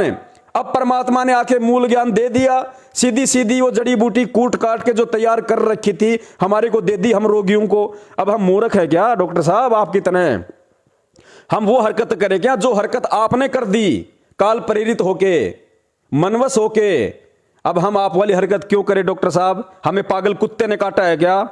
हम कोई गधे वाली श्रेणी में नहीं है डॉक्टर साहब। अब हमारी धारणा गलत नहीं हो सकती बिल्कुल भी, परमेश्वर ने यथार्थ ज्ञान दे दिया, यथार्थ 13वें कबीर पंथ में आके। आगे चलते हैं, डॉक्टर साहब का 6वां सवाल है। डॉक्टर साहब कहते हैं कि ये पवनदास कहता है कि जो मदन पंथ है वो कबीर पंथ नहीं है, तो देखो इसकी मूर्ख प्राणी की सोच। अब डॉक्टर साहब मैं आपको अभी बताऊं, ये कह रहा है कि मदन शाह पंथ वाले कबीर पंथी नहीं है, इसका मैं आपको जवाब देता हूं। इस भले आदमी को, महापुरुष को ये मालूम नहीं है कि जिनकी जो ये बड़ी बड़ी ये मतलब जो जेवें बोलता है कि बंदी छोड़ रामपाल जी महाराज की जय, मैं उनका एक अदना सा सच्चा एक शिष्य हूं। तो इस शिष्य को मैं कहना चाहता हूं कि तुम्हारे गुरुजी रामपाल जी महाराज बार बार कहते थे, सोई गुरु पूरा कहलावे, दुई अक्षर का भेद लखावे, एक छुड़ावे एक मिलावे, तब निशंक निज घर को पहुंचावे, सो गुरु बंदी छोड़ के वावे, बंदी छोड़ के जीव मुक्तावे। बिल्कुल। अब इस मूर्ख प्राणी को ये मालूम नहीं है कि रामपाल जी महाराज हर सत्संग में इस मदन साहब के एक वर्ड को ये यूज करते थे। ये मदन पंथ को कबीर पंथ नहीं बताता है, और जबकि संत रामपाल जी महाराज जी तो खुद मदन पंथ की वाणी को यूज में लेते हैं कि सोई गुरु पूरा कहावे, 2 अक्षर का भेद बतावे। और डॉक्टर साहब को मैं बता देना चाहता हूं यहां पे कि डॉक्टर साहब, मैंने बहुत समय पहले मैंने इस रमदूत के वंशज नितिन रायजादा के लिए एक वीडियो बनाया था, इसको चुनौती दी थी मैंने, ज्ञान चर्चा की, और कहा था कि 7 दिन के अंदर अंदर मैदान में आ जाना वरना हारा घोषित हो जाएगा। आज लगभग 2 साल से ऊपर हो गया, इसका कोई ऑडियो नहीं आया। इसने ये छोड़ के टाल दिया कि ये तो संत रामपाल जी का गुरुद्रोही है, वो वीडियो भी है डाल रखा हमने। इसने कहा कि ये पवन तो संत रामपाल जी का गुरुद्रोही, इससे क्या ज्ञान चर्चा करूंगा। वाह भाई वाह। तो पवनदास कहता है कि मदन पंथ कबीर पंथ नहीं है। अरे भैया कहता नहीं, श्योर है डॉक्टर साहब, 100% है। आज भी चैलेंज है, तुम साबित कर दो। अब तो तुम दोनों बाबू बेटे मिल गए, पहले तो वो अकेला था, अब आप दोनों बाबू बेटे मिल गए, आप और नितिन रायजादा, आप दोनों मिलकर साबित कर दो डॉक्टर साहब कि मदन पंथ कबीर पंथ है, दोनों मिलकर साबित कर दो। कबीर पंथ में कबीर साहिब जी की जो वाणियां हैं और कबीर साहिब जी के जो नियम हैं, वो एक भी नियम आप मुझे मदन पंथ में बता दो। जो नियम परम पूज्य सतगुरु रामपाल जी महाराज जी ने दे रखे हैं अपने भक्तों को, प्रथम नाम के लिए और सतनाम के लिए, आप एक भी नियम बता दो। जबकि संत रामपाल जी महाराज जी ने जो नियम दिए वो नियम 650 साल पहले कबीर परमेश्वर ने दिए, और वो सभी नियम उन सभी पुण्य आत्माओं को दिए जिनसे वो आके मिले, जिनको सतलोक दिखाया, जिनको अपना शिष्य बनाया। जबकि मदन पंथ में आप एक भी नियम बता दो, वो एक भी यथार्थ मंत्र बता दो आप इस मदन पंथ में, जो 650 साल पहले आके उस कबीर परमात्मा ने धर्मदास जी को दिए, अन्य आत्माओं को दिए, और ग्रंथों में लिखा हुआ साफ साफ, और आज परम पूज्य सतगुरु रामपाल जी महाराज जी के रूप में आके उन मंत्रों का ढिंडोरा पीट दिया। आप बता दो उस मदन पंथ में अगर वो एक भी मंत्र हो तो। वो तीनों समय की आरती बता दो जो 650 साल पहले कबीर साहिब जी करवाया करते थे, गरीबदास जी महाराज जी करवाया करते थे, और आज परम पूज्य सतगुरु रामपाल जी महाराज जी कर रहे हैं, और उन पुण्यात्माओं ने की जिन्होंने मोक्ष प्राप्त किया। एक भी बता दो। मदन पंथ के इतिहास में एक भी ऐसा व्यक्ति बता दो जिसने सतलोक प्राप्त किया हो। कितनी आत्माओं को कबीर साहिब जी ने सतलोक प्राप्त करवाया, उन्होंने जिक्र किया, कौन से मंत्र लेके किए, कौन सी साधना लेके किया, वो सब कुछ बताया। एक भी व्यक्ति सामने लाके खड़ा कर दो, एक भी व्यक्ति का नाम बता दो जिसने मदन पंथ से भक्ति करके आज तक मोक्ष प्राप्त किया हो। डॉक्टर साहब कौन सी दुनिया में रह रहे हो, कहां जी रहे हो डॉक्टर साहब? और आप कह रहे हो ना कि ये खुद संत रामपाल जी ने मदन पंथ की वाणी सुनाई है, सोई गुरु पूरा कावे, 2 अक्षर का भेद बतावे। ये स्पेशली संत रामपाल जी महाराज जी ने कोई मदन पंथ का नाम लेके नहीं सुनाई। राधा स्वामी वालों की संत मत प्रकाश भाग 4, उस पुस्तक में राधा स्वामी वालों की पुस्तक में इस वाणी का जिक्र है। और उन्होंने क्या लिखा था राधा स्वामी वालों ने? उन्होंने ये कहा कि ये वाणी गुरु ग्रंथ साहिब में है। तो संत रामपाल जी महाराज जी ने यह कहा था कि राधा स्वामी वाले अपने संत मत प्रकाश भाग 4 में कह रहे हैं कि नानक साहिब जी की एक ये वाणी है कि सोई गुरु पूरा कावे, 2 अक्षर का भेद बतावे। तो दोष देना है तो उन राधा स्वामी पंथ वालों को जाके दीजिए साहब। संत रामपाल जी महाराज जी का काम है कहीं से भी जड़ी बूटी मिल जाए। और मदन पंथ का कौन सा ये घर की वाणी है, कौन सा ये घर का ज्ञान है? आज दुनिया में जितने भी पंथ चल रहे हैं, कोई भी पंथ बिना कबीर साहिब जी की वाणियों के चल ही नहीं सकता। सारे पंथ अधूरे। जय गुरुदेव पंथ को देख लीजिए, राधा स्वामी पंथ को देख लीजिए, धन धन सतगुरु को देख लीजिए, निरंकारी पंथ को देख लीजिए, हंसा देश वाले पंथ को देख लीजिए, और जितने भी संत महंत हैं जो बहुत लंबे समय से चलते आ रहे हैं, आप उनको देख लीजिए। कबीर साहिब जी की वाणियों के बिना सब अधूरे हैं। तो इस मदन पंथ के गुरु मदन पति ने भी उठा ली होगी परमात्मा की वाणी। ये कौन सा परमात्मा से पहले हो गया था? इसने ये कम से कम परमात्मा से 150 साल बाद में इसका जन्म हुआ है मदन पति का। कबीर साहिब जी के सतलोक जाने के 100-150 साल बाद इसका जन्म हुआ है, इनकी पुस्तक में लिखा हुआ है। तो कबीर साहिब जी का ज्ञान तो बहुत समय पहले का चलता आ रहा है। तो कबीर साहिब जी की वाणियों से उठा लिया होगा। वो 2 अक्षर वहां से उसने सुन लिए, और 2 अक्षर सुन के उसने अपनी वाणी बना दी होगी। और हो सकता है ये वाणी परमपिता परमेश्वर कबीर साहिब जी की है, ये मदन पंथ की वाणी नहीं है। मदन पंथ के गुरुओं ने तो वहां से उठा लिया, चोरी कर ली भाई। क्योंकि 2 अक्षर का भेद सिवाय कबीर परमेश्वर के कोई बता ही नहीं सकता, कोई जिक्र ही नहीं कर सकता। तो कबीर साहिब जी की वाणी को चुरा के अपने ग्रंथ में लिख लिया। अब आप कहोगे कबीर सागर में कहां लिखी है वो वाणी, 2 अक्षर का भेद बताओ, ताकि मदन पंथ वालों ने चुरा लिया। अरे भैया, क्या कबीर सागर में वो सारी वाणियां लिखी हैं जो वाणियां कबीर साहिब जी ने बोली हैं? और जो वाणियां कबीर साहिब जी ने अन्य संत रूप में आके किन्हीं किन्हीं पुस्तकों में लिखवा दिया, किन्हीं लोगों के माध्यम से प्रकाशित करवा दिया, किसी भी संत रूप में आके परमात्मा वाणियां बोल जाते हैं।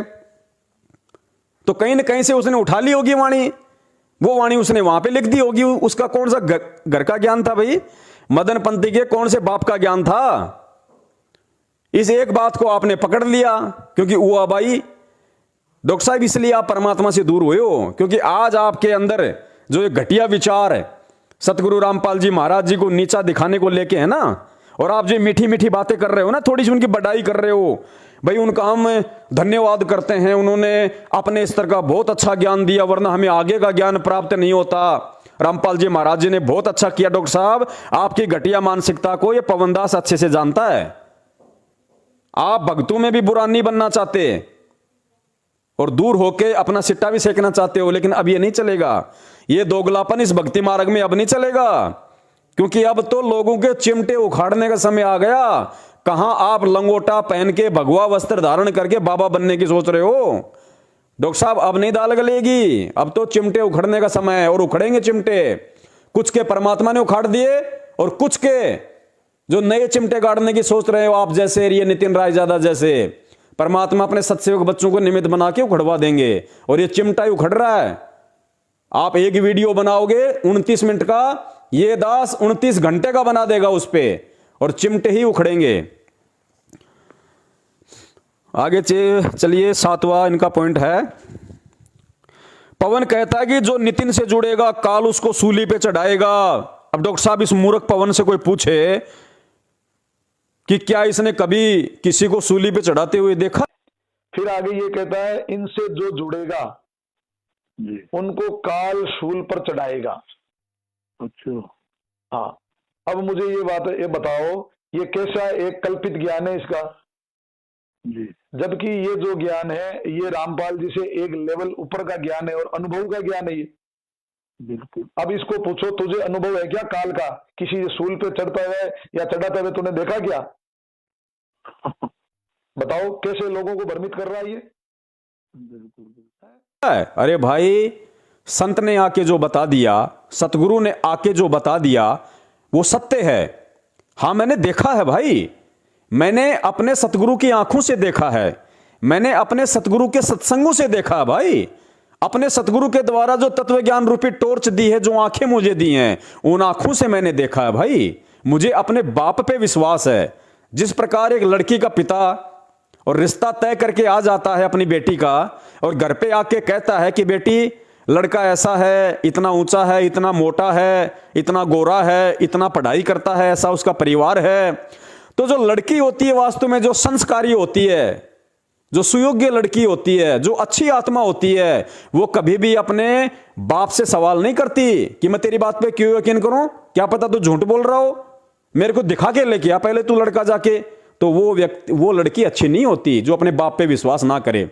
और जो अच्छी कन्या होती है ना, वो तुरंत अपने बाप पे यकीन कर लेती है।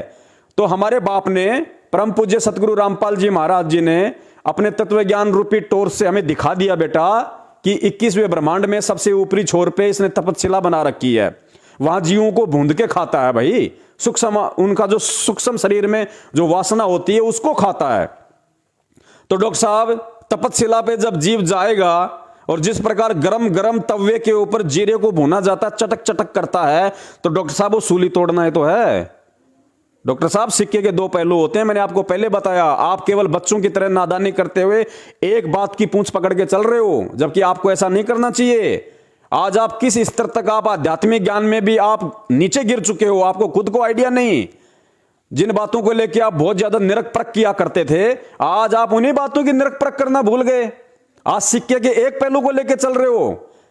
हाथी का सिर्फ पूंछ पकड़ ली, बोल दिया यही हाथी है। अरे हाथी का किसने पैर पकड़ लिया, बोला यही हाथी है। वो हाथी नहीं होता। हाथी को तो आंखों वाला देख के बताएगा हाथी क्या होता है। तो भाई वो सूली पे चढ़ाना ही है डॉक्टर साहब। सूली पे चढ़ाने का मतलब है तड़पा तड़पा के मारना। तो तपस्या पे जब सूक्ष्म शरीर में वो आत्मा जीरे की तरह भुनती है, तो क्या डॉक्टर साहब वो कोई शरबत पीती है वहां पे? इशारों को समझिए डॉक्टर साहब, कहने की बातों को समझिए। अब आप जानबूझ के बकवाद कर रहे हैं क्योंकि आपकी बेइज्जती हो रही है, आपको कोई जवाब देने वाला मिल गया। आगे चलिए, आपने जो भी हुआ भाई बकी है सारी भगत समाज के सामने रखी जाएगी। आगे 8 नंबर पॉइंट। डॉक्टर साहब, ये पवन कहता है, इसने खुद उस वीडियो में कहा ना 52 मिनट वाली में, कि मैं भी एक पंथ चला सकता हूं, मैं पवन दास भी पंथ चला सकता हूं, जिस प्रकार इस नितिन रायजादा ने चला लिया। तो डॉक्टर साहब, इससे साफ जाहिर होता है कि इसकी क्या मनसा है और इसके पास में कितने सारे सबूत थे। और जब वो रण सिंह का जिक्र किया इसने, कोई हरियाणा वाले का, कैथल का, कि भाई वो रण सिंह कह रहा था कि पवन जी मैं हाई कोर्ट में मुकदमा दायर करने जा रहा हूं, मुझे सारे सबूत दो ताकि गुरुजी निर्दोष साबित हों। लेकिन ये नहीं गया सबूत लेके। तो रण सिंह से मेरी बात हुई डॉक्टर साहब, रण सिंह कह रहा था कि पवन मूर्ख है, एक नंबर का घटिया आदमी है, सबूत लेके नहीं आया, उसकी मनसा भी कुछ हो रही है, संगत को ठगना। और इसने अपनी मनसा जाहिर कर दी है कि मैं भी पंथ चला सकता हूं और गुरु बन सकता हूं।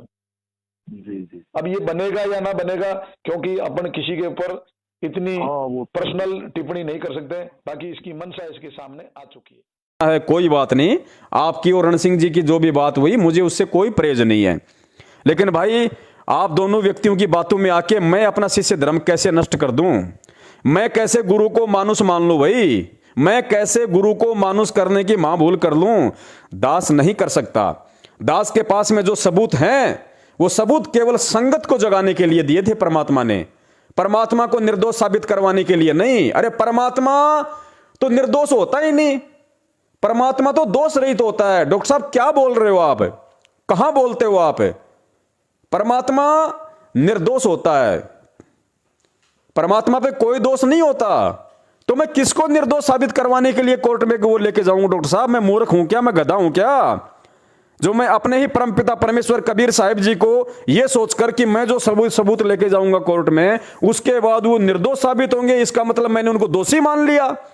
तो डॉक्टर साहब अपने गुरु के प्रति इतना दोष भी मन में लाके, ऐसे विचार भी मन में लाके, मैं आप लोगों की तरह अगले जन्म में गधा नहीं बनना चाहता, सूअर नहीं बनना चाहता। डॉक्टर साहब मुझे परमात्मा ने अच्छे से समझा रखा है ज्ञान आधार क्या चीज है। अब धोखा नहीं खाने वाले। 650 साल पहले आप जैसे चटक मटक करने वाले लोगों ने ही हमारे को भ्रमित किया था। वो भाई आप जैसे लोग थे वो बकने वाले 650 साल पहले, हम उनके बहकाव में आ गए, अपने परमपिता परमात्मा में दोष देख लिया कि भाई हो सकता है गुरुजी ने घुट्टी लगा ली होगी, भाई शराब की बोतल जब हाथ में ले रखी थी तो इसमें क्या दो रहा है भाई, वो तो पूरी दुनिया ने देखा। भाई अपनी बेटी के कंधे पे हाथ रख रखा, नशे में चूर हो रहा, भाई कर दिया होगा गुरुजी ने कांड, इससे तो कौन सी बड़ी बात है भाई। तो डॉक्टर साहब आप जैसे लोगों के बहकाव में हम 650 साल पहले आ गए थे। डॉक्टर साहब अब की बार वो दाव मत चलो आप, अब की बार आपके झांसे में नहीं आने वाले। आपके झांसे से मतलब है जब व्यक्ति काल प्रेरित हो जाता है तो उसके अंदर काल ही समाहित हो जाता है, वो काल ही सब कुछ करवाता है। आप तो एक कठपुतली हैं, आप तो एक पुतला है, यंत्र है, आप क्या कर सकते हो, आपकी क्या औकात है। अरे पंखा चाहे 1 लाख रुपए का हो, पंखा चाहे सोने का हो, चांदी का हो, जब तक उसको चलाने वाला बटन नहीं दबाएगा उसकी मिट्टी लगेगी छत पे लटके लटके। तो डॉक्टर साहब आप चाहे कितने ज्ञानी हो, कितने महाज्ञानी हो, लेकिन जिस दिन काल का आपके ऊपर डंडा चल जाता है ना, उस दिन फिर आदमी काल प्रेरित हो जाता है। फिर वो वही बोलेगा, उतना ही बोलेगा और वैसा ही बोलेगा जैसा उसको काल बोलने की प्रेरणा करेगा। उदाहरण महाभारत के युद्ध में श्री कृष्ण जी क्या बोल रहे थे, किसके वशीभूत होके बोल रहे थे, चाहे वो त्रिलोकीनाथ थे, कितनी बड़ी पावर होंगी वो, लेकिन जब काल प्रवेश कर जाता है ना फिर वो अपनी उंगली पे नचाता है। तो वो स्थिति डॉक्टर साहब आपकी है।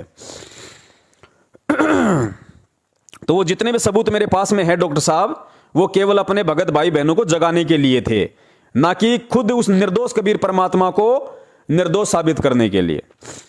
और रण सिंह जी को करना है तो शौक से करे डॉक्टर साहब, हमें कोई दिक्कत नहीं है, हम किसी के मार्ग में बाधक नहीं है। और मैंने भी शुरू में जो वीडियो बनाया था आपको केवल चेतावनी दी डॉक्टर साहब, मैंने क्या कहा था कि अगर ये रामेश्वर जांगिड़ जी अगर संगत को भ्रमित करने की कुछ चेष्टा करेगा या संत रामपाल जी महाराज जी की आड़ में कुछ ऐसा काम करेगा तो फिर हम इसका पीछा करेंगे, फिर नहीं छोड़ेंगे इसको। तो मैंने आपको कहा, क्या कहा डॉक्टर साहब, मैंने तो एक चेतावनी दी थी आपको, तो सतर्क हो जाना चाहिए था कि भाई आगे से ऐसी घटिया हरकत नहीं करनी भाई, बिल्कुल भी एक शब्द भी संत रामपाल जी महाराज जी के विषय में और उनकी संगत को भ्रमित नहीं करना बिल्कुल भी। तो डॉक्टर साहब आपने तो सतर्क होना चाहिए था, और उल्टा आपने ये 2 वीडियो बना दी, तो आपने तो खुद अपने गले में घंटी बांध ली। अब पवन दास की इसमें क्या गलती डॉक्टर साहब, सुनते जाइए आगे। पॉइंट नंबर 9, डॉक्टर साहब ये पवन दास कह रहा था कि मेरे को परमात्मा ने एक ऐसा सेंसर दे रखा है तत्व ज्ञान का कि मैं 15 मिनट में जान लेता हूं कि कौन आदमी कैसा है। और फिर कह रहा कि डॉक्टर साहब देखो इस मूर्ख व्यक्ति को, अगर इसके पास में ऐसा कोई सेंसर है तो संजय इसके साथ में था, बबली इसके साथ में था, रामचंद्र इसके साथ में था, उनको क्यों नहीं पहचान पाया डॉक्टर साहब ये। और जो दिल्ली से जो परवेश और देशराज वर्ल्ड कोऑर्डिनेटर इसकी जयपुर में आके पिटाई कर गए, इसको जूतों से मारा, डॉक्टर साहब उसको क्यों नहीं पहचान पाए। अब ये कह रहा है कि मैं 10 और 15 मिनट में मैं जान लेता हूं कौन कैसा है। अच्छा, ध्यान देना इसकी, ये कह रहा है कि मुझे एक परमात्मा ने कोई विशेष ऐसा सॉफ्टवेयर दिया है, एक विशेष मुझे बुद्धि दी है, तो मैं 10 से 15 मिनट में 1 मिनट में जान लेता हूं जी।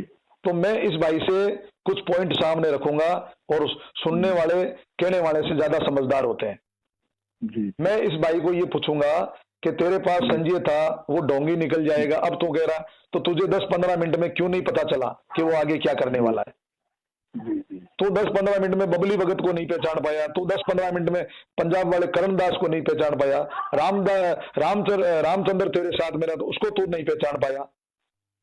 अब यहाँ तो छोड़ो, जब वो एक प्रवेश दिल्ली वाला, मैं तो एक को ही जानता हूँ प्रवेश को, 2 बंदे मेरे साथ चले थे। अच्छा, केवल मेरे 2। अच्छा, इसने एक्सेप्ट किया, एक अपनी ऑडियो है जो इसने अपने शंका समाधान चैनल पे इसने लगाई है, तो इसका मतलब है कि वो कहानी सही है और इसने एक्सेप्ट की है। जी अगर एक्सेप्ट नहीं होता तो वो कुछ अटपट करता, जी वो ऑडियो उसको फेवर का लगा उसका। जी अब ये कह रहा है कि मैं 10-15 मिनट में किसी को जान लेता हूं। तो मुझे एक डॉक्टर साहब बताओ, जब मेरे साथ में प्रवेश और देशराज को मैं जानता ही नहीं था, जी सिर्फ एक प्रवेश को जानता हूं, और आगे मैं बताऊंगा, इसका पूरा खुलासा करूंगा, अभी मैं टू द पॉइंट चल रहा हूं। जी तो ये कह रहा है कि मैं जान लेता हूं। तो भाई वो तेरे पास 10-15 मिनट वो बंदे बैठे रहे, तेरे साथ में चाय पी उन लोगों ने, जी 15 मिनट हम बैठे, तो तुझे क्यों नहीं पता चला है कि 20 में 25 मिनट में तेरे जूते पड़ने वाले हैं? हाँ, जान लेना चाहिए। इसको जान लेना चाहिए ना, क्योंकि इसके पास तो बिल्कुल। विशेष रज्जा है, विशेष बुद्धि है, इसके पास विशेष सॉफ्टवेयर है। तो पहली बात तो ये कि भाई डॉक्टर साहब, सेंसर क्या होता है आध्यात्मिकता में? आध्यात्मिकता में सेंसर होता है कि सामने वाले के विचारों से प्रभावित होना, सामने वाले के विचारों को जान लेना, उसकी मनसा को जान लेना। गुरुजी ने सत्संग में क्या बताया कि ये अध्यात्म एक ऐसी चीज है, इसमें ऑटोमेटिक कुछ चीजें आपके अंदर आ जाती हैं। एक राजा का और एक लकड़ी बेचने वाले का गुरुजी ने सत्संग सुनाया कि एक राजा रोजाना जब बाहर सैर करने जाता था सुबह सुबह, तो रास्ते में एक लकड़ मर्चेंट था, लकड़ी का व्यापारी, और राजा ना कभी उससे मिला ना कभी उससे बोला। और राजा जब भी उधर से जाता था तो राजा के मन में यह आता था, जब भी उसकी दुकान आती थी तो राजा सोचता था कि इस आदमी को मैं फांसी लगा दूं, इस आदमी को मैं फांसी लगा दूं। फिर राजा सोचता यार इसने मेरा कुछ बुरा किया नहीं है यार, मैं क्यों ऐसे मेरे मन में आ रहे हैं विचार। तो राजा वापस चला जाता। कई बार उसके साथ हुआ। एक दिन उसने अपने मंत्री को यह बात बताई, मंत्री समझदार था, उसने किसी संत को बताई। तो संत ने कहा कि भाई राजा के प्रति उस आदमी के मन में दोष है, इसलिए राजा के मन में ऐसे कुविचार आ रहे हैं। तो दोनों लकड़ मर्चेंट के पास में गए और उससे कहा भाई सच्ची बताना, ऐसी ऐसी बात है, सच बताएगा तो बचेगा। बोलो सच्ची बताऊं? बोलो सच बचाएगा तो बचाएगा, नहीं तेरी शामत आ लिए, बोलो फांसी टूटेगी, बोले तेरे। तो उसने कहा जी ऐसा है ना, मैं ये सोचता हूं कि वो राजा मर जाए, और राजा मर जाएगा तो मेरे ऊपर कर्जा बहुत ज्यादा हो रहा है, और राजा मरता है ना तो बड़े बड़े जो सेठ लोग होते हैं ना, वो राजा की चिता में नंबर बनाने के लिए चंदन की लकड़ी लेके जाते हैं, तो मेरी चंदन की लकड़ी बिक जाएगी तो मेरा सारा कर्जा दूर भग जाएगा, इसलिए मैं सोचता हूं कि राजा मर जाए। तो संत ने कहा कि नालायक, आज के बाद में अपने मन में भाव मत ले आना। उसके बाद से उसके मन में कोई ऐसा भाव नहीं आया। उधर से राजा फिर आया, राजा के मन में भी उसके प्रति ऐसा कोई भाव नहीं आया। तो डॉक्टर साहब एक बात बताइए, जब उस राजा को मालूम हो रहा था, उस राजा को मालूम पड़ चुका था, और उस राजा के मन में उसके प्रति ऐसे कुविचार आ रहे थे, ऐसी भावना उस राजा के मन में आ रही थी, राजा कि भाई ऐसा मन करता है इसको फांसी तोड़वा दूं, मतलब ऐसे जिसके मन में विचार आ गए तो उसने उसको समझ लिया। तो डॉक्टर साहब क्या उस राजा ने फांसी तोड़वा दी? क्या उस राजा ने उसको जेल करवाई? नहीं करवाई ना, वो तो एक जगत की बात है। और डॉक्टर साहब हम तो भगत हैं, हमें परमात्मा ने वो बुद्धि दी है। परमेश्वर ने हमें क्या बताया? घर पे अगर कोई दुश्मन भी आ जाए डॉक्टर साहब, उसके साथ में बुरा व्यवहार नहीं करना। और वो तो हमारे भगत भाई थे। भ्रमित है तो क्या हुआ? जैसे आज आप भ्रमित हो गए, पहले वो बेचारे भ्रमित हैं, आपसे पहले वो भ्रमित हो चुके, आज आप भ्रमित हो गए। अब कल को अगर आप मेरे घर पे आओगे इतनी ऑडियो वीडियो बनने के बाद भी, तो क्या मैं आपके जूते मारूंगा डॉक्टर साहब? आपका मुंह काला करूंगा, आपके मुंह पे मैं तवा मारूंगा कि मेरे घर में मत घुसे? नहीं डॉक्टर साहब, मुझे मेरे परम पूज्य सतगुरु रामपाल जी महाराज जी ने जो ज्ञान दिया उस आधार से मैं आपको अपना भाई समझते हुए मैं आपका आदर सत्कार करूंगा, आपको बैठाऊंगा, आपको चाय पानी के लिए पूछूंगा। भले ही आप अपने मन में छल कपट लेके क्यों ना आए हो, आप भले ही मेरी पिटाई करने के मकसद से क्यों ना आए हो, आप भले ही मेरे मर्डर करने के मकसद से क्यों ना आए हो, लेकिन मैं कभी भी अपने गुरु के ज्ञान को नहीं लज्जित करूंगा, अपने गुरु को कभी भी शर्मिंदा नहीं करूंगा, कभी भी अपने गुरु को अपनी तरफ से ये बोलने का हर संभव मौका नहीं दूंगा कि नालायक तूने मेरे ज्ञान के खिलाफ क्यों ये बात तूने सोची, क्यों चला तू मेरे ज्ञान के खिलाफ? आवत गाड़ी एक है उल्टा होए अनेक, कहे कबीर ना उल्टी रहे एक की एक। तो डॉक्टर साहब उनको लेके भी आप ही आए थे, दिल्ली वालों को, परवेश को और देशराज को, और मैंने तो आप पे विश्वास किया।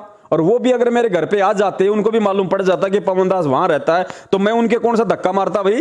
और डॉक्टर साहब आपको अच्छे से पता है, मुझे तो पता था ना, मेरी वजह से जिन लोगों का करोड़ों रुपये का व्यापार ठप हो गया, वो धार्मिक धंधा मैनेजमेंट का, वो मेरे घर पे आएंगे तो मुझे कौन सा वो बतासे बांटने के लिए आ रहे हैं?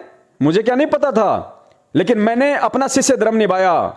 मुझे मेरे गुरु ने जो शिक्षा दी कि बेटा भले ही वो मनवस है, काल प्रेरित है, लेकिन वो तेरा गुरु भाई है। डॉक्टर साहब आपको अच्छे से पता है, रास्ते से मैंने सब्जी ली कि भगत भाइयों को खाना खिलाऊंगा। आपको भी अच्छे से पता है भगतमती और बच्चे खाना बना रहे थे, सबसे पहले उन्होंने चाय बनाई, चाय पिलाई। डॉक्टर साहब हमारे मन में छल कपट नहीं था। अब सामने वाला अगर धोखा कर रहा है और मुझे मालूम भी अगर हो गया तो क्या मैं धक्के मार के निकाल दूं? क्या मैं पुलिस को बुला दूं? फिर मेरे जैसा नीच इंसान नहीं, मेरे जैसे कोई घटिया इंसान नहीं। फिर मालूम तो मुझे आज से पहले डॉक्टर साहब आपका भी था। मैं आपसे बातें क्यों नहीं करता था? आप ही के मेरे पास में फोन आया करते थे। मैंने कभी भी आपसे उस हिसाब की बात नहीं की कि जिससे हमारा कोई मन की विशेष कोई लगाव हो, हमारा कोई मन मिलता हो। कोई बात की? कभी नहीं की मैंने आपसे। क्यों नहीं की? ना मैंने आपको कभी जानबूझ के कभी मैंने आपको फोन किया। 2-2, 4-4, 6-6 महीने आपकी हमारी कभी बातें नहीं होती। क्यों? क्योंकि मुझे पता था कि ये व्यक्ति अपने मेल मिलाप का नहीं है। ये व्यक्ति भले संत रामपाल जी महाराज जी का शिष्य है, लेकिन ये ज्ञान पर 1% भी नहीं चल रहा। मैं जोधपुर में आया था 1-2 बार आपके पास में। आप कहां गए थे ढोलक पेटी लेके डॉक्टर साहब? याद है आपको? कोई बुढ़िया मर गई थी, उसकी 13वीं थी। वहां पे जाके आपने ढोलक पेटी बजाई, आपने भजन गाए, अपने नशा मुक्ति केंद्र का पंपलेट बांट के प्रचार किया। डॉक्टर साहब क्यों? क्या मैं कोई मूर्ख था? मैं पागल था? मैं नहीं देख रहा था वो सब कुछ? मैं क्यों नहीं बैठा वहां पे? मैंने वहां पे क्यों कुछ नहीं खाया पिया? मैं आपकी सारी रहनी करनी देख रहा था डॉक्टर साहब। वहीं से मेरा मन खट्टा हो गया था। मैंने कहा ये व्यक्ति 1% भी गुरु के ज्ञान पे नहीं है, भले आपको अपने आप को कितना बड़ा भगत क्यों ना बोलता हो। ये तो डॉक्टर साहब मुझे तो पहले भी पता था, फिर मैंने आपके खिलाफ क्यों नहीं बोला किसी को? ठीक है भाई, कोई बात नहीं, ये अपने स्तर पे खराब है, संगत को खराब नहीं कर रहा। जिस दिन संगत को खराब करेगा उस दिन धोती से धो देंगे। और वो समय आज आ गया। आज आपने उल्टी हरकत कर दी। अब उल्टी हरकत कर दी डॉक्टर साहब, जवाब तैयार है। आगे चलिए साहब। रामेश्वर से कभी मन हाँ डॉक्टर साहब, ये पवन कहता कि मेरा रामेश्वर से कभी मन नहीं मिला, जबकि पवन दास को मिशन की सच्चाई मैंने बताई, बरवाला कांड की सच्चाई, मैनेजमेंट की सच्चाई, ये पवन दास को मैंने बताई, जबकि ये कहता है कि मेरा तो रामेश्वर से कभी मन ही नहीं मिला। अब आगे ये कहता है कि मेरा डॉक्टर रामेश्वर दास से कभी मन मिला ही नहीं। कभी कभास उनका फोन आ जाता था। अच्छा, हाँ, ठीक है ना? तो इस बात का मैं खंडन करता हूं। ये क्या हुआ, एक कुरुक्षेत्र में कोई मैनेजमेंट का कोई प्रोग्राम था जी, इसको वहां क्या है बोलने दिया नहीं। ये क्या है, बकवासी है, बहुत ज्यादा बकवास, मन गढ़ बकवासी कर देता है ये जी। तो वहां से क्या हुआ, उसको बोलने नहीं दिया। इसके पास नामदान केंद्र था। अच्छा, तो इसने कुछ मतलब मैसेज भेजने बंद कर दिए, तो इसको वहां से हटा दिया गया। अच्छा, जब मैनेजमेंट वालों ने इसके ऊपर एक बहुत बड़ा ब्लेम लगाया कि ये वहां से पैसा खा गया। अच्छा, जबकि मैं बता रहा हूँ डॉक्टर साहब, इसकी सच्चाई मैं जानता था और मैनेजमेंट के सामने पूरा मैं खड़ा होके इसका मैंने ये कहा, जो आटा बचा ना मैंने जो उस नामदान सेंटर का, जी, वो भी इसने प्रकाश दास को वापस रिटर्न किया। यहां तक तो ये इतना सच्चा था। अच्छा, हाँ जी। दूसरा, फिर इसके ऊपर एक ब्लेम लगाया कि बाबा रामदेव इसको फंडिंग कर रहा है। अच्छा, तो इसका भी खंडन मैंने किया। जी, यानी इसके ऊपर दुनिया भर के जो लगे हैं ब्लेम, वहां तक मैं इसके साथ में खड़ा था। अच्छा, तो ये डॉक्टर साहब क्या है, जोधपुर में आया हुआ था, कोई कारण से हमारा इससे मिलना हो गया। जी, तो ये मेरे पास रात को रुका। जी, तो ये जो मिशन है ना, ये जो अभी ये कह रहा है कि इस मिशन को डॉक्टर साहब इसको आत्मा से पूछ लेना, इसको पूरी सच्चाई मैंने बताई है। अच्छा, मैंने इसको बोला पवन दास ऐसी ऐसी बात है, जी, रामपाल जी महाराज के साथ में बहुत बड़ा धोखा हुआ है, ये करने वाले मैनेजमेंट है। पूरा उसको मैंने समझाया बिठा के। मैंने कहा मैनेजमेंट से मेरा कभी बनी नहीं है, क्योंकि ये झूठे लोग हैं। जी, ये सारा जो इसके पास जो ये कहता ना मेरे पास ये मटेरियल है, ये ठीक है। इस आदमी की एक विशेषता ये है कि मैं मेरा साइलेंट रूप से कोई और काम करता रहा और ये इसके पीछे पड़ गया। क्यों? इसको कोई मतलब क्षेत्र की जरूरत थी इसको। हाँ, रास्ता मिल गया। इसको एक रास्ता मिल गया, बोले यहाँ से अपन प्रसिद्धि कर लें अपनी। बिल्कुल। और मेरा ऐसा कोई उद्देश्य था नहीं डॉक्टर साहब। आपकी प्रसिद्धि तो वैसे ही काफी है। हाँ जी। अब यहाँ से भी मैं बताऊं, ये आया मेरे पास। उसके बाद में इसने मुझे एक बार फोन किया कि हमारी एक मीटिंग है, आपको आना है। तो डॉक्टर साहब मैं 15-20 जनों को लेके, एक तो स्कॉर्पियो गाड़ी अपने वाली और एक फोर्ड फिगो कम से कम 8 से 10 हजार का डीजल फूंका। इसकी एक मीटिंग में हम गए थे, जिसमें कबीर किरण वाला, मांगीलाल, काफी लोग आए हुए थे। तो ये कह रहा है कि मैं 10 मिनट में पहचान लेता हूं, तो इसने ना किसी को नहीं पहचाना आज तक। ये तो कहने की बात है। तो डॉक्टर साहब हार्ड डिस्क में नहीं है। फिर क्या हुआ डॉक्टर साहब, मुझे ऐसा लगा कि ये बंदा पैसे मांगेगा जी। तो डॉक्टर साहब ऐसा ही हुआ, इसने मेरे से पैसे मांगने शुरू कर दिए। अच्छा, तो पीछा मैंने छुड़ाया डॉक्टर साहब। फिर आपने दिए क्या? दिए मैंने, कुछ दिए भी हैं, वो उसको पता है। अब जो वो कह रहा है ना कि उस हार्ड डिस्क में मेरे डॉक्टर जहांगीर की कुछ ऑडियो है, मतलब मेरी सेव है। अरे भले आदमी, वो हार्ड डिस्क किसकी है? वो हार्ड डिस्क मैंने दिलाई तेरे को, मेरी बिल्ली और मुझे भी म्याऊ। अच्छा, बताओ आप, कमाल है। हाँ, तो इस पे विवेचन ये होता है डॉक्टर साहब कि इसको जो ये सारा जो रूट देने वाला है, मैंने दिया इसको। जबकि पुण्यात्मा हकीकत ये है कि इस डॉक्टर ने मेरे को बरवाला कांड की कोई सच्चाई नहीं बताई।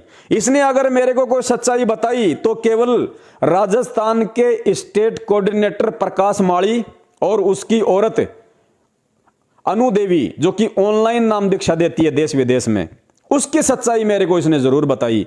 और उनकी सच्चाई इसने क्यों बताई? क्योंकि राग, द्वेष और ईर्ष्या के चलते। क्योंकि इस व्यक्ति को स्टेट कोऑर्डिनेटर का पद चाहिए था और इस आदमी को स्टेट कोऑर्डिनेटर का पद नहीं मिला, इसलिए ये व्यक्ति उनसे भी ईर्ष्या करने लग गया। और उस ईर्ष्या के चलते इसने मेरे को जो भी सच्चाई बताई उन दोनों की बताई कि ये प्रकाश ऐसे ऐसे भक्तों को लूटता है, ऐसे ऐसे इसने अपनी बेटी की 10वीं की फर्जी डिग्री बनाई, ऐसे ऐसे इसने एक भगत से फर्जी डिग्री बनवाई, उसकी कॉलेज है, ये उसका नंबर है, मैं उसे लिखवा के लाया हूं, ये देखो। वो लेटर पैड भी मैंने संगत में डाली थी वीडियो बना के। उसकी औरत ऐसी है, उसकी औरत का चरित्र ऐसा है, बहुत सारी बातें बताई। डॉक्टर साहब कहता है कि मैं पवन के पर्सनल पे नहीं जाऊंगा, तो मैं भी डॉक्टर साहब के पर्सनल पे नहीं जाना चाहता, वरना वो बातें खोद दूंगा। शाम को ही लठ लेके आ जाएगा वो प्रकाश माड़ी डॉक्टर साहब के वहां पे हॉस्पिटल में कि तूने ऐसी ऐसी घटिया बातें क्यों बताई तूने किसी को। चलो कोई बात नहीं, डॉक्टर साहब पर्सनल पे नहीं जाते, हम भी नहीं जाते, और आएंगे तो फिर हम भी आएंगे। आगे चलिए, पॉइंट नंबर 11। आगे डॉक्टर साहब कह रहे हैं कि पवन दास ने बहुत सारे लोगों के साथ में ठगी कर रखी है। तो डॉक्टर साहब ये आपकी निहायत ही घटिया सोच है, ये बिल्कुल बेहुदी हरकत है।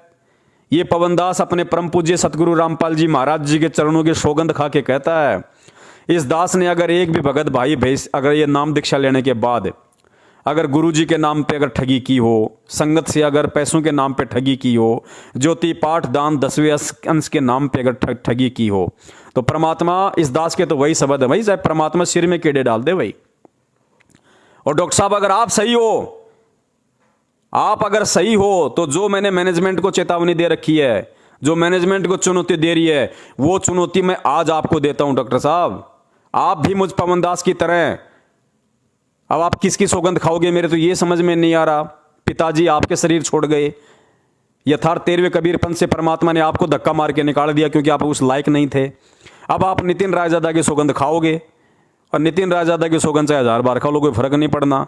तो वर्तमान में आपकी माताजी जीवित हैं, आप अपनी माताजी के चरणों की सौगंध खा के बोल दो डॉक्टर साहब कि ये पवन दास ने भगत समाज से ठगी की है। ठगी का मतलब क्या होता है डॉक्टर साहब, पहले समझ लेना।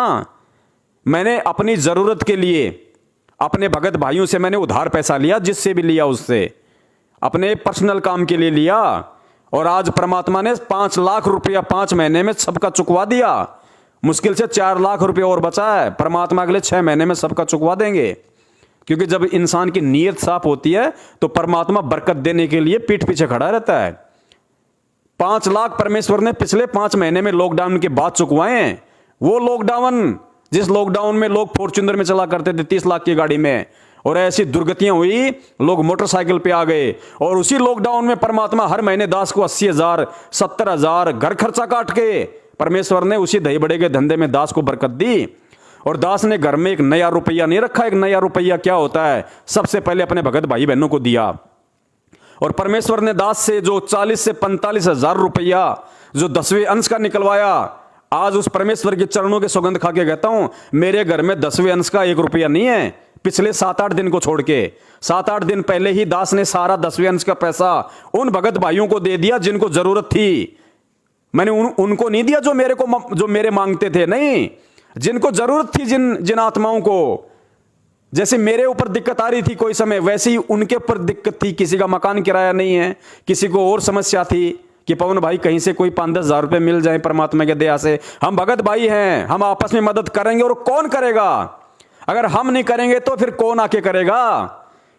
तो परमात्मा ने दास का 10वें अंश का भी 40-45 हजार रुपया अपने भगत भाई बहनों को दिलवा रखा है, क्योंकि वो पैसा परमेश्वर का होता है और परमेश्वर उस पैसे को अपने ही बच्चों की सेवा में यूज करते हैं। तो आज उस पैसे को घर में रख के क्या मैं उसको मतलब अगरबत्ती करूंगा? जब वो पैसा अगर उन परमात्मा की आत्माओं के काम नहीं आया जिनके लिए परमात्मा 10वां अंश निकलवाया करते हैं। और दास ने उन भगत भाइयों से कह दिया कि भाइयों ये पैसा मुझे वापस नहीं चाहिए। जिसको 10 दिया, जिसको 5 दिया, जिसको 20 दिया, उनको दास ने स्पष्ट कहा कि भाई मुझे ये पैसा वापस नहीं चाहिए। बस इतनी विनती है, पैसे का सोच समझ के प्रयोग करना, ताकि मैं भी दोषी ना बनूं और आप भी दोषी ना बनो। और जैसे ही परमपिता परमेश्वर सतगुरु रामपाल जी महाराज जी आश्रम में आ जाएं और जब भी आपके पास में पैसे बन जाएं, आप गुरु जी के चरणों में भेंट कर देना। भाई मुझे बताने की भी जरूरत नहीं है। डॉक्टर साहब ये कहानी है इस दास की। कौन सी दुनिया में खेल रहे हो आप? एक भी भगत भाई बहन ऐसा खड़ा कर दो संगत में, एक भी भगत भाई बहन। और अगर आप जिक्र करोगे अपने साले का, तो आपके साले की मेरे पास में रिकॉर्डिंग अभी 4 दिन पहले की, वो भी संगत में वायरल फिर मैं करूंगा साथ साथ में। और आपके बारे में उन्होंने कितनी अच्छी अच्छी बातें बता रखी, फिर वो भी आ जाएगी सामने। तो डॉक्टर साहब आप ये इल्जाम नहीं लगा सकते दास पे। हालांकि मुझे इनका फर्क नहीं पड़ता, क्योंकि परमेश्वर कहते हैं कि कहते को कहीं जान दे, गुरु की सीख तू ले, और भाई साकट और सवान को बेटा उल्टे जवाब ना दे। तो मुझे इन बातों से कोई फर्क नहीं पड़ता डॉक्टर साहब। कहने को तो हमारे रामचंद्र भाई हैं, वो भी चिल्ला रहे हैं खूब, लेकिन कौन सुनता उनकी? हमारे और भाई हैं, वो भी चिल्ला रहे हैं खूब, पवनदास ठग, पवनदास ठग। उनकी सुनता कौन है? उनकी वही सुनते हैं घूम फिर के 2-4 जो उनके पीछे लगे हुए हैं। तो डॉक्टर साहब आपका ये कहना एक गलत है। और रही बात हार्ड डिस्क की, डॉक्टर साहब आप कह रहे हो कि मैंने पवनदास को हार्ड डिस्क दिलवाई थी। आप खाली उसी पैसे का बात कर रहे हो कि मैंने भी पवनदास को पैसे दे रखे हैं? डॉक्टर साहब अरे पैसे किस चीज के दिए भाई तूने? मेरी बेटी की कोई गोद भराई में दिए थे क्या पैसे? 1 रुपया तूने दिया कभी जिंदगी में? तेरे को याद आता है? झूठ क्यों बोलता है भाई? इतनी बड़ी झूठ क्यों बोलता है? फिर कहता है मेरे को सारना मिला हुआ है। कब दिए भाई तूने मेरे को पैसे? 1 रुपया तो बता दे। और ये हार्ड डिस्क की जो तू बात कर रहा है, जब मेरे घर पे मैं बताता हूं इसकी सच्चाई क्या है, आप नहीं बताओगे। आपका काम तो केवल दूसरे को नीचा दिखाना है। जिस समय मैनेजमेंट ने मेरे घर पे नामदान केंद्र रखा और नाम दीक्षा दिलवाने के लिए जो लैपटॉप आया था, बाद में जब मेरे से नामदान केंद्र इन लोगों ने ले लिया, मैंने इनको दे दिया अपनी स्वेच्छा से। उसके बाद में इन लोगों ने कहा कि पवनदास के पास एक लैपटॉप है, वो क्यों नहीं दे रहा? तो वो लैपटॉप देने के लिए डॉक्टर साहब मैं आपके पास आया था जोधपुर में, और आप और हम दोनों गए थे लैपटॉप देने के लिए, अगर आपको ध्यान हो तो। फिर मैंने आपको क्या कहा था कि डॉक्टर साहब मेरे पास अभी पैसे हैं नहीं, आपको अच्छे से पता है। और मैं जो मैसेज जो भेजता हूं संगत को, तो सारे के सारे नंबर इस हार्ड डिस्क के अंदर हैं। हालांकि मैंने हार्ड डिस्क से सारे नंबर मैंने हटा दिए, लेकिन वो रिकवर हो सकते हैं। तो डॉक्टर साहब अपन ऐसा करते हैं, इसकी हार्ड डिस्क अपन चेंज करवा देते हैं, अपन इसकी हार्ड डिस्क चेंज करवा देते हैं। तो आपने 1800 रुपए की हार्ड डिस्क चेंज करवाई थी। क्या करवाया था? 1800 रुपए की कंप्यूटर की, आप उसके लैपटॉप की आपने हार्ड डिस्क चेंज करवाई थी। तो वो हार्ड डिस्क का बताओ वो कौन सा वो कर्जा हो गया मेरे ऊपर? कौन सा कर्जा हो गया डॉक्टर साहब? उस समय आप तो परमात्मा के शिष्य थे। क्या आपकी इतनी जिम्मेदारी नहीं बनती थी कि वो नंबर अगर मैनेजमेंट के हाथ लग जाते तो कितने संदेश से उनको भेजते हुआ भाई के? और आज आप उस हार्ड डिस्क का जिक्र करके अपने घटियापन को संगत के सामने आप पेश कर रहे हो। शर्म आनी चाहिए डॉक्टर साहब, शर्म आनी चाहिए। आपके बड़े बड़े रिलेशन वाले जब ये वीडियो सुनेंगे क्या सोचेंगे आपके बारे में?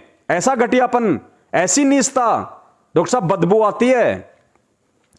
आगे चलते हैं। ये डॉक्टर साहब ये जो पवनदास है ना, ये नितिन साहब के बारे में देखो निंदा करता है, चुगली करता है। डॉक्टर साहब ये नितिन साहब के बारे में चुगली करता है, और जो साधु संतों की चुगली करता है उसके साथ में क्या बीतता है इस मूर्ख को नहीं पता। और फिर आपने एक वाणी का जिक्र किया, कि साधु भाई बंद है, साधु माई बाप, साधु मिलावे राम से, साधु काटे यम की फांस, ऐसी कुछ वाणियां आपने बहुत लंबी चौड़ी बता दी। हाँ, दूसरा ये जो डॉक्टर साहब जो डेली की जो शाम की आरती पढ़ते हैं जी आरती के अंदर एक वर्ड आया, आपने सुना हो तो, साधु माई बाप है, साधु भाई बंद, बिल्कुल साध मिलावे राम शेर, काटे जम के फंद। बिल्कुल ठीक है ना। जी तो गरीबदास जी महाराज तो ये कहते हैं कि साधु हमारे माई है, साधु हमारे बाप है, साधु हमारे भाई है, साधु हमारे बंद, साध मिलावे राम से, काटे यम के फंद। और ये लोग निकमे अधूर ये क्या करते हैं, साधु संतों की निंदा करते हैं। हाँ, मतलब कम से कम भाई इनकी दृष्टि में ये तो होना चाहिए कि नितिन साहब एक साधु तो है ही। तो डॉक्टर साहब आप कहते हैं कि मैं 3 पीढ़ियों से कबीर पंथी हूं। डॉक्टर साहब आपको -% भी कबीर पंथ का ज्ञान नहीं है, ना आपको परमेश्वर की वाणियों का ज्ञान है। आप उस पाखंडी को साधु कह रहे हैं। डॉक्टर साहब ये जो वाणी जो है ये परमेश्वर ने किसके लिए कही? ये किसी भगत के लिए नहीं कही। परमेश्वर ने ये वाणी खुद अपने लिए कही है कि साधु भाई बंद, कि साधु माई बाप है, साधु भाई बंद, और साधु मिलावे राम से, काटे यम की फंद। अरे तो भगत यम की फंद काट देगा क्या डॉक्टर साहब? भगत राम से मिला देगा क्या? ये वाणी कबीर साहब ने भगत के रूप में, क्योंकि परमेश्वर अपने आप को यहां पे छुपाते हैं, वो दास बन के आते हैं, भगत बन के आते हैं। जैसे कबीर दास बन के आए, स्वयं परमात्मा होते वो दास बन के आए। परमात्मा की एक वाणी है, आजा बंदे शरण राम की, फिर पाछे पछतावेगा। तो खुद वो कबीर परमात्मा कौन से राम की शरण में आने के लिए कह रहा भाई?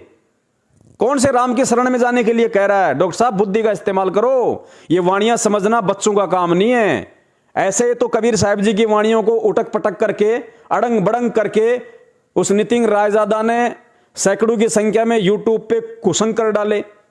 दुनिया को उसने भ्रमित कर दिया, पाप का ठीकरा अपने सिर पे फोड़ लिया। कबीर परमेश्वर कहते हैं कि बीजक की बाता कहें बीजक नाई हाथ, और पृथ्वी डुबोवन उतरे, ये मूर्ख कर कर मीठी बात। डॉक्टर साहब आप क्यों उस मूर्खता वाला पद अपने सिर पे रख रहे हो? आप नितिन से जोड़ रहे हो, आप इस वाणी को एक भगत पे जोड़ रहे हो आप। ये वाणी परमेश्वर के लिए है, कबीर साहिब के लिए है कि साधु भाई बंद है, साधु माई बाप है, साधु भाई बंद, कि वो परमात्मा जो साधु रूप में आता है वो हमारा भाई भी है, वो हमारा बंधु भी है, वो हमारी जो माँ का जो प्यार प्रेम होता है, जो काम होता है वो भी वो करता है, बाप वाला काम भी वो करता है। और साधु मिलावे राम से, साधु रूप में जो परमात्मा आता है वो परमेश्वर की जानकारी देता है, अपने ही उस परम पद की और यथार्थता की जानकारी देता है। और काटे यम की फंद, और वो साधु रूप में कबीर परमात्मा ही यम की फंद काटता है, काल का जाल काटता है, जीव को बंधनों से मुक्त करवाता है। तो डॉक्टर साहब ये वाणी सिर्फ और सिर्फ इस पूरे ब्रह्मांड में कबीर साहिब जी के लिए है। आपने कहा उस पाखंडी के लिए इस वाणी को जोड़ दिया, इतना भी ज्ञान नहीं आपको। साधु भाई, साधु माई बाप हैं, साधु भाई बंदे, साधु मिलावे राम से, काटे यम के फंदे। एक और वाणी है जगत की, फिर विचार करना कि तमेव माता च पिता तमेव, तमेव बंधु च सखा तमेव। ये किसको कहा जा रहा है? तमेव माता च पिता तमेव, हे परमपिता परमात्मा तू ही हमारी माता, तू ही हमारा पिता। तमेव बंधु च सखा तमेव, तुम ही हमारे भाई बंधु, यार दोस्त मित्र सब कुछ आप ही हो परमात्मा। तो ऐसे ये वाणी है कि साधु माई बाप है, साधु भाई बंद, साधु मिलावे राम से, काटे यम के फंदे। और आपने जोड़ दिया इस पाखंडी नितिन रायजादा से कि ये नितिन की निंदा करता है, ये परमात्मा की वाणी के अनुसार पाप का भागी हो रहा है। डॉक्टर साहब पहले वाणियां समझ लो, परमेश्वर की वाणियां क्या कह रही हैं, बच्चों का काम नहीं है। कहे कबीर कृपया कर जन पर ज्यों की त्यों समझाई, सब सुमरे अपने अनुमाना तो गति लखी न जाई। अपने अपने हिसाब से कोई वाणियों को पढ़ेगा, उनका अर्थ निकालेगा, तो परमात्मा कहते हैं समझ में नहीं आती। ये तो उसी को समझ में आएंगी जिनका परमात्मा ज्ञान योग खोलता है, जिन पे परमेश्वर ज्ञान की दया करता है। चलो आगे चलते हैं। पॉइंट नंबर 14, ज्ञान चर्चा का चैलेंज। डॉक्टर साहब मैं इस पवन को ज्ञान चर्चा का चैलेंज दे रहा हूं, मेरे से ज्ञान चर्चा करे। अरे भैया गुरुद्रोही से क्या ज्ञान चर्चा करें? मैंने नितिन रायजादा को ज्ञान चर्चा की चुनौती दी, हालांकि उसको गुरुद्रोही नहीं कह सकते, क्योंकि गुरुद्रोही वो होता है जो हमारा गुरु भाई होने के बाद गुरुद्रोही हो जाए। हमारा गुरु भाई हो उसके बाद वो अगर उस पंथ को छोड़ दे, परमात्मा की अगर वो निंदा करे, चुगली करे, उनकी काट करे, वो गुरुद्रोही होता है। नितिन रायजादा परमात्म द्रोही है, क्योंकि वो परमात्मा से द्रोह कर रहा है, वो गुरुद्रोही नहीं है। गुरुद्रोही से ऊपर होता है परमात्म द्रोही। गुरुद्रोही उसको कहते हैं जो गुरु भाई होके और गुरु की निंदा करता है, जैसे आप हो गुरुद्रोही।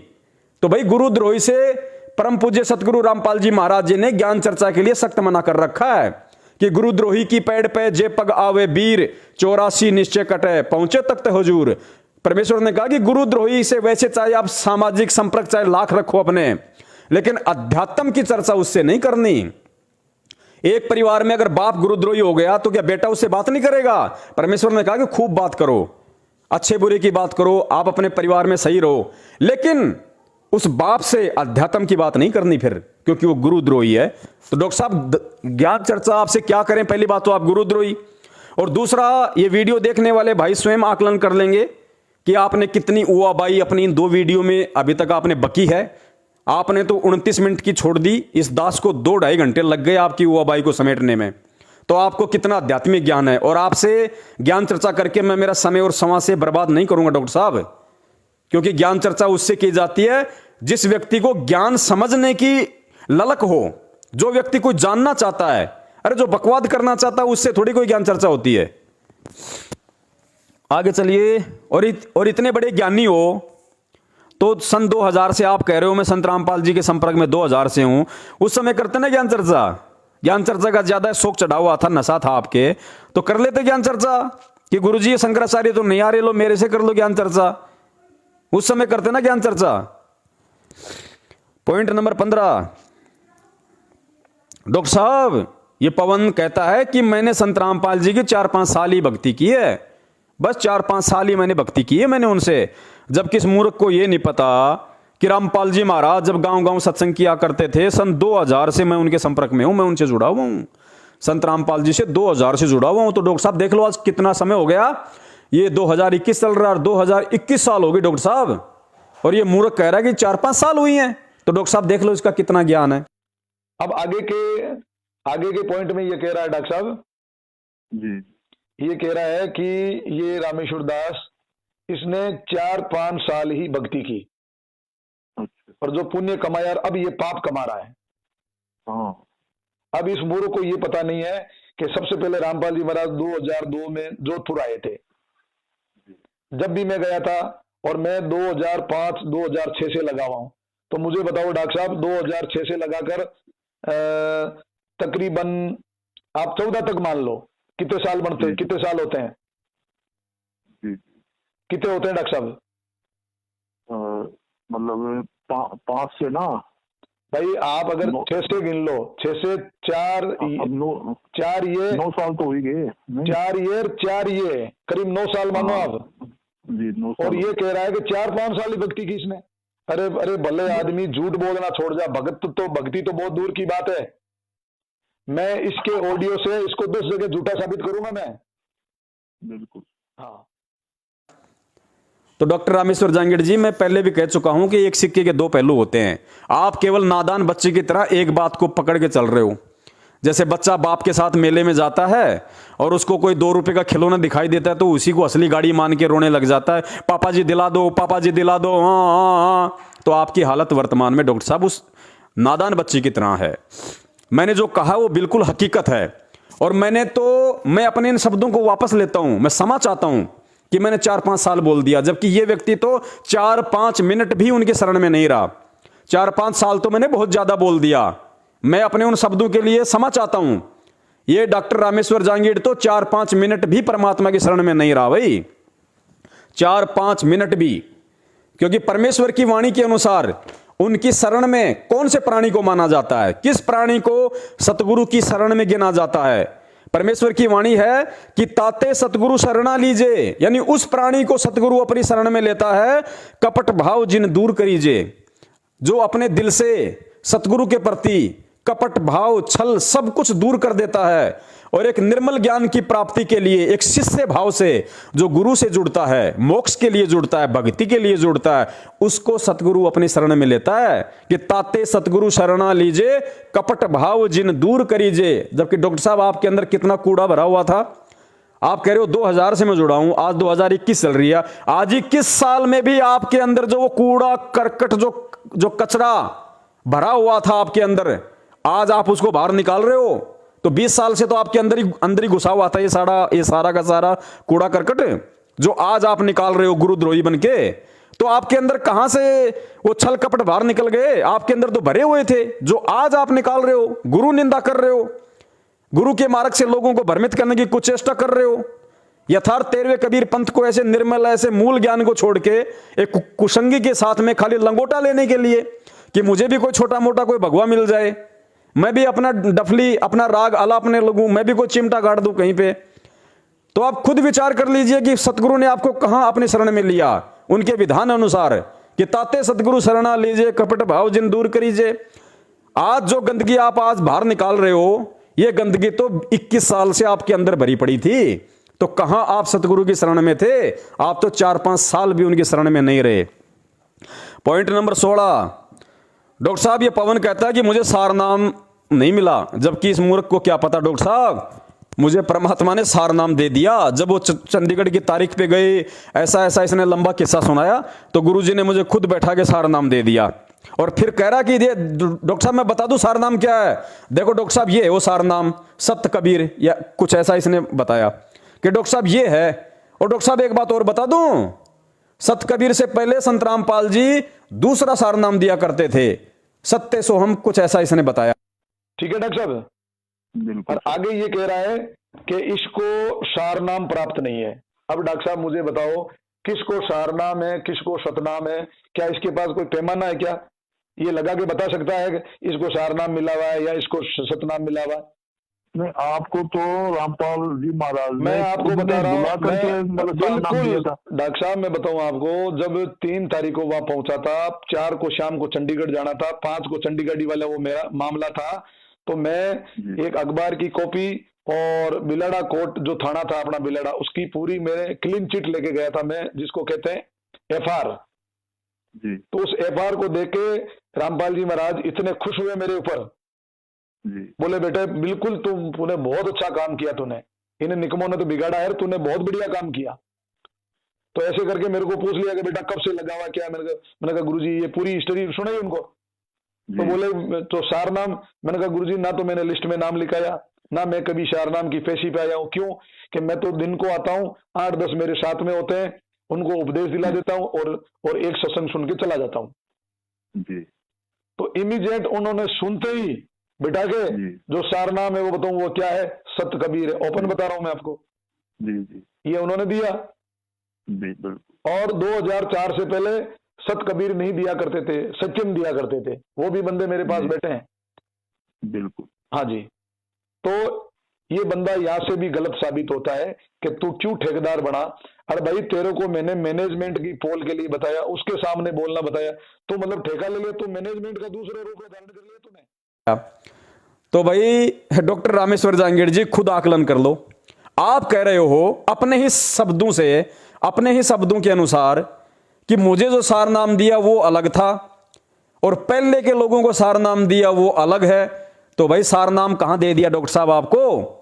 इस पर तो दास ने आज से 1 साल पहले ही वीडियो बना दिया, जब सतलोक आश्रम मैनेजमेंट हरियाणा ने 15-15 हजार रुपए पाठ की ठगी के लिए भगत समाज को गुरुजी का आदेश बता के रोहतक में सारनाम देना शुरू किया। उसी समय परमात्मा ने दास के अंदर प्रेरणा करके 1 घंटे का वीडियो बना दिया था कि ये फर्जी सारनाम है डीवीडी में। परमेश्वर ने आज तक किसी को सारनाम दिया ही नहीं असली, क्योंकि असली सारनाम के आज तक कोई हकदार हुआ ही नहीं। आप खुद अपना आकलन कर लो डॉक्टर साहब।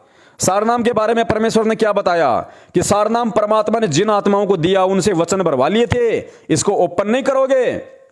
और परमेश्वर को पता था कि धर्मदास ओपन करेगा तो धर्मदास को जीवित समाधि दे दी सारनाम को छुपाने के लिए। ऐसी अनमोल वस्तु थी सारनाम। और डॉक्टर साहब आज आप कह रहे हो मुझे सारनाम दे दिया था, और सारनाम लेने के बाद आज आप हुआबाई बक रहे हो। उसी सारनाम को आप कह रहे हो कि ये सारनाम है। डॉक्टर साहब वो अंतर्यामी है परमात्मा।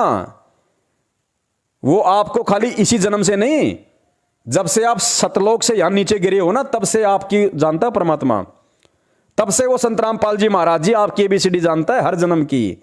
इस आत्मा में अभी कितनी नीचता, कितनी कुटिलता, कितना छल कपट भरा हुआ है। तो भगत जी ऐसे कुटिल व्यक्ति को, ऐसे छल कपटी व्यक्ति को परमात्मा सार नाम देंगे? इसलिए दास ने कहा कि आज तक परमेश्वर ने किसी को सार नाम नहीं दिया, और आज आपने खुद ये साबित कर दिया कि भाई मेरे को सार नाम दिया वो अलग था, पहले दूसरा सार नाम दिया करते थे। तो सार नाम तो एक ही होता है।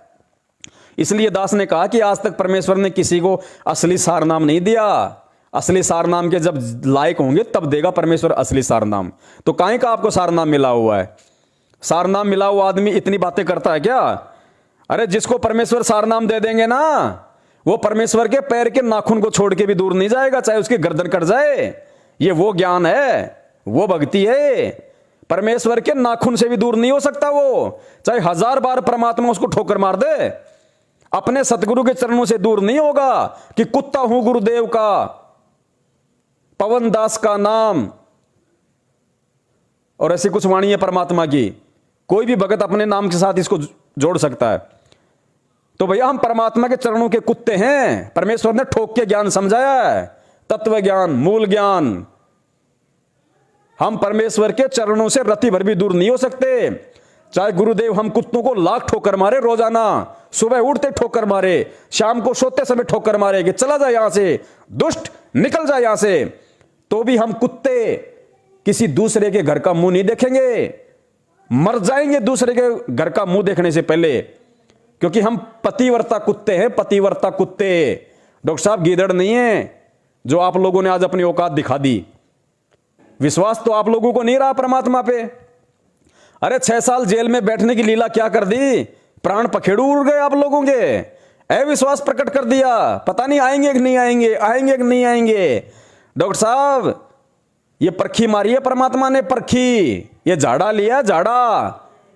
गरीब कच्चा हीरा किरच हो नहीं सहे घनबार, ऐसा यो मन हो रहा लेखा ले करतार। वो करतार संत रामपाल जी महाराज जेल में बैठ के लेखा ले रहा था। आप जैसे जो हीरे थे, जो अपने आप को पका हुआ मान रहे थे, संगत को ऐसा दर्शा रहे थे कि मैं तो पका हुआ हीरा हूं, परमात्मा ने एक परखी मार के देखिए, टुकड़े टुकड़े हो गए आप जैसे लोगों के। जो बहुत बड़े बरगद के पेड़ दिखाई देते थे अनजाने में लोगों को, परमात्मा हीरों की परख कर रहे हैं।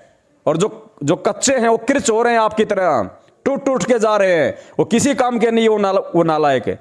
यहां तो वो कुत्ता रुकेगा जो पक्का हीरा है परमात्मा का, पक्का हीरा। आगे चलिए डॉक्टर साहब।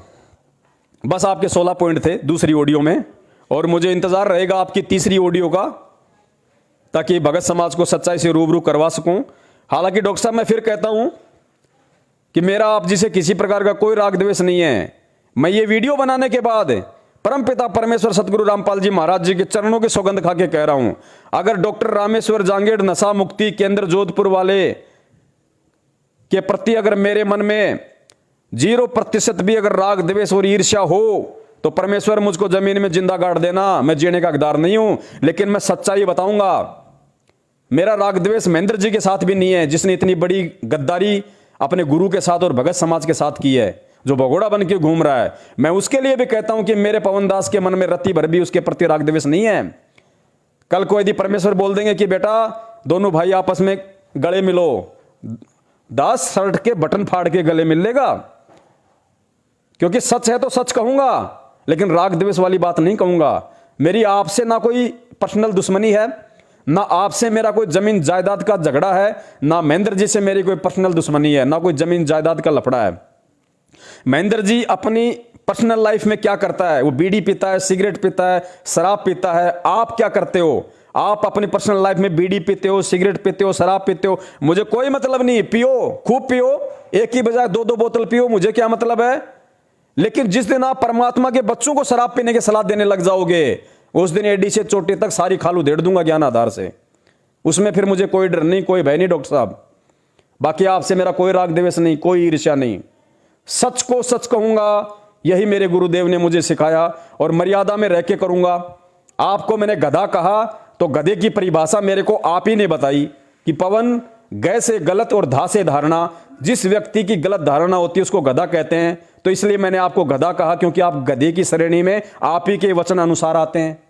और ये वीडियो देखने वाले भगत आपकी वो वीडियो भी सुन लेंगे, और दास ने जो विश्लेषण दिया आपके हर एक पॉइंट पे, तो सच होगा वो पुण्यात्माओं के हृदय में समाएगा ऑटोमेटिक, क्योंकि आत्मा परमात्मा की है। सत्य को तुरंत स्वीकार कर लेगी कि कितना सही और कितना झूठ है। दास अगर एक भी पॉइंट पे झूठ हो तो डॉक्टर साहब आपका जूता मेरा सिर, मुझे कोई शर्म नहीं है, लेकिन सच कहूंगा।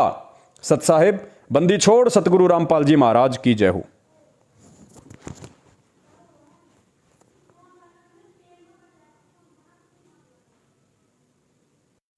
तन मन शीस ईस अपने पे, तन मन शीस ईस अपने पे, पहले में चोट चढ़ावे जब कोई राम भक्त गत पावे हो जी, जब कोई राम भक्त गत पावे हो जी। तन मन शीस ईस अपने पे, तन मन शीस ईस अपने पे, पहले में चोट चढ़ावे जब कोई राम भक्त गत पावे हो जी, जब कोई राम भक्त गत पावे हो जी। भाई सतगुरु तिलक अजप्पा माला, युक्त जटा रखवावे, सतगुरु तिलक अजप्पा माला, युक्त जटा रखवावे। जत को पीन सत का चोला, भीतर बेख बनावे जब कोई राम भगत गत पावे हो जी, जब कोई राम भगत गत पावे हो जी। भाई लोक लाज मर्याद जगत की, तरण ज्यों तोड़े बगावे, लोक लाज मर्यादा।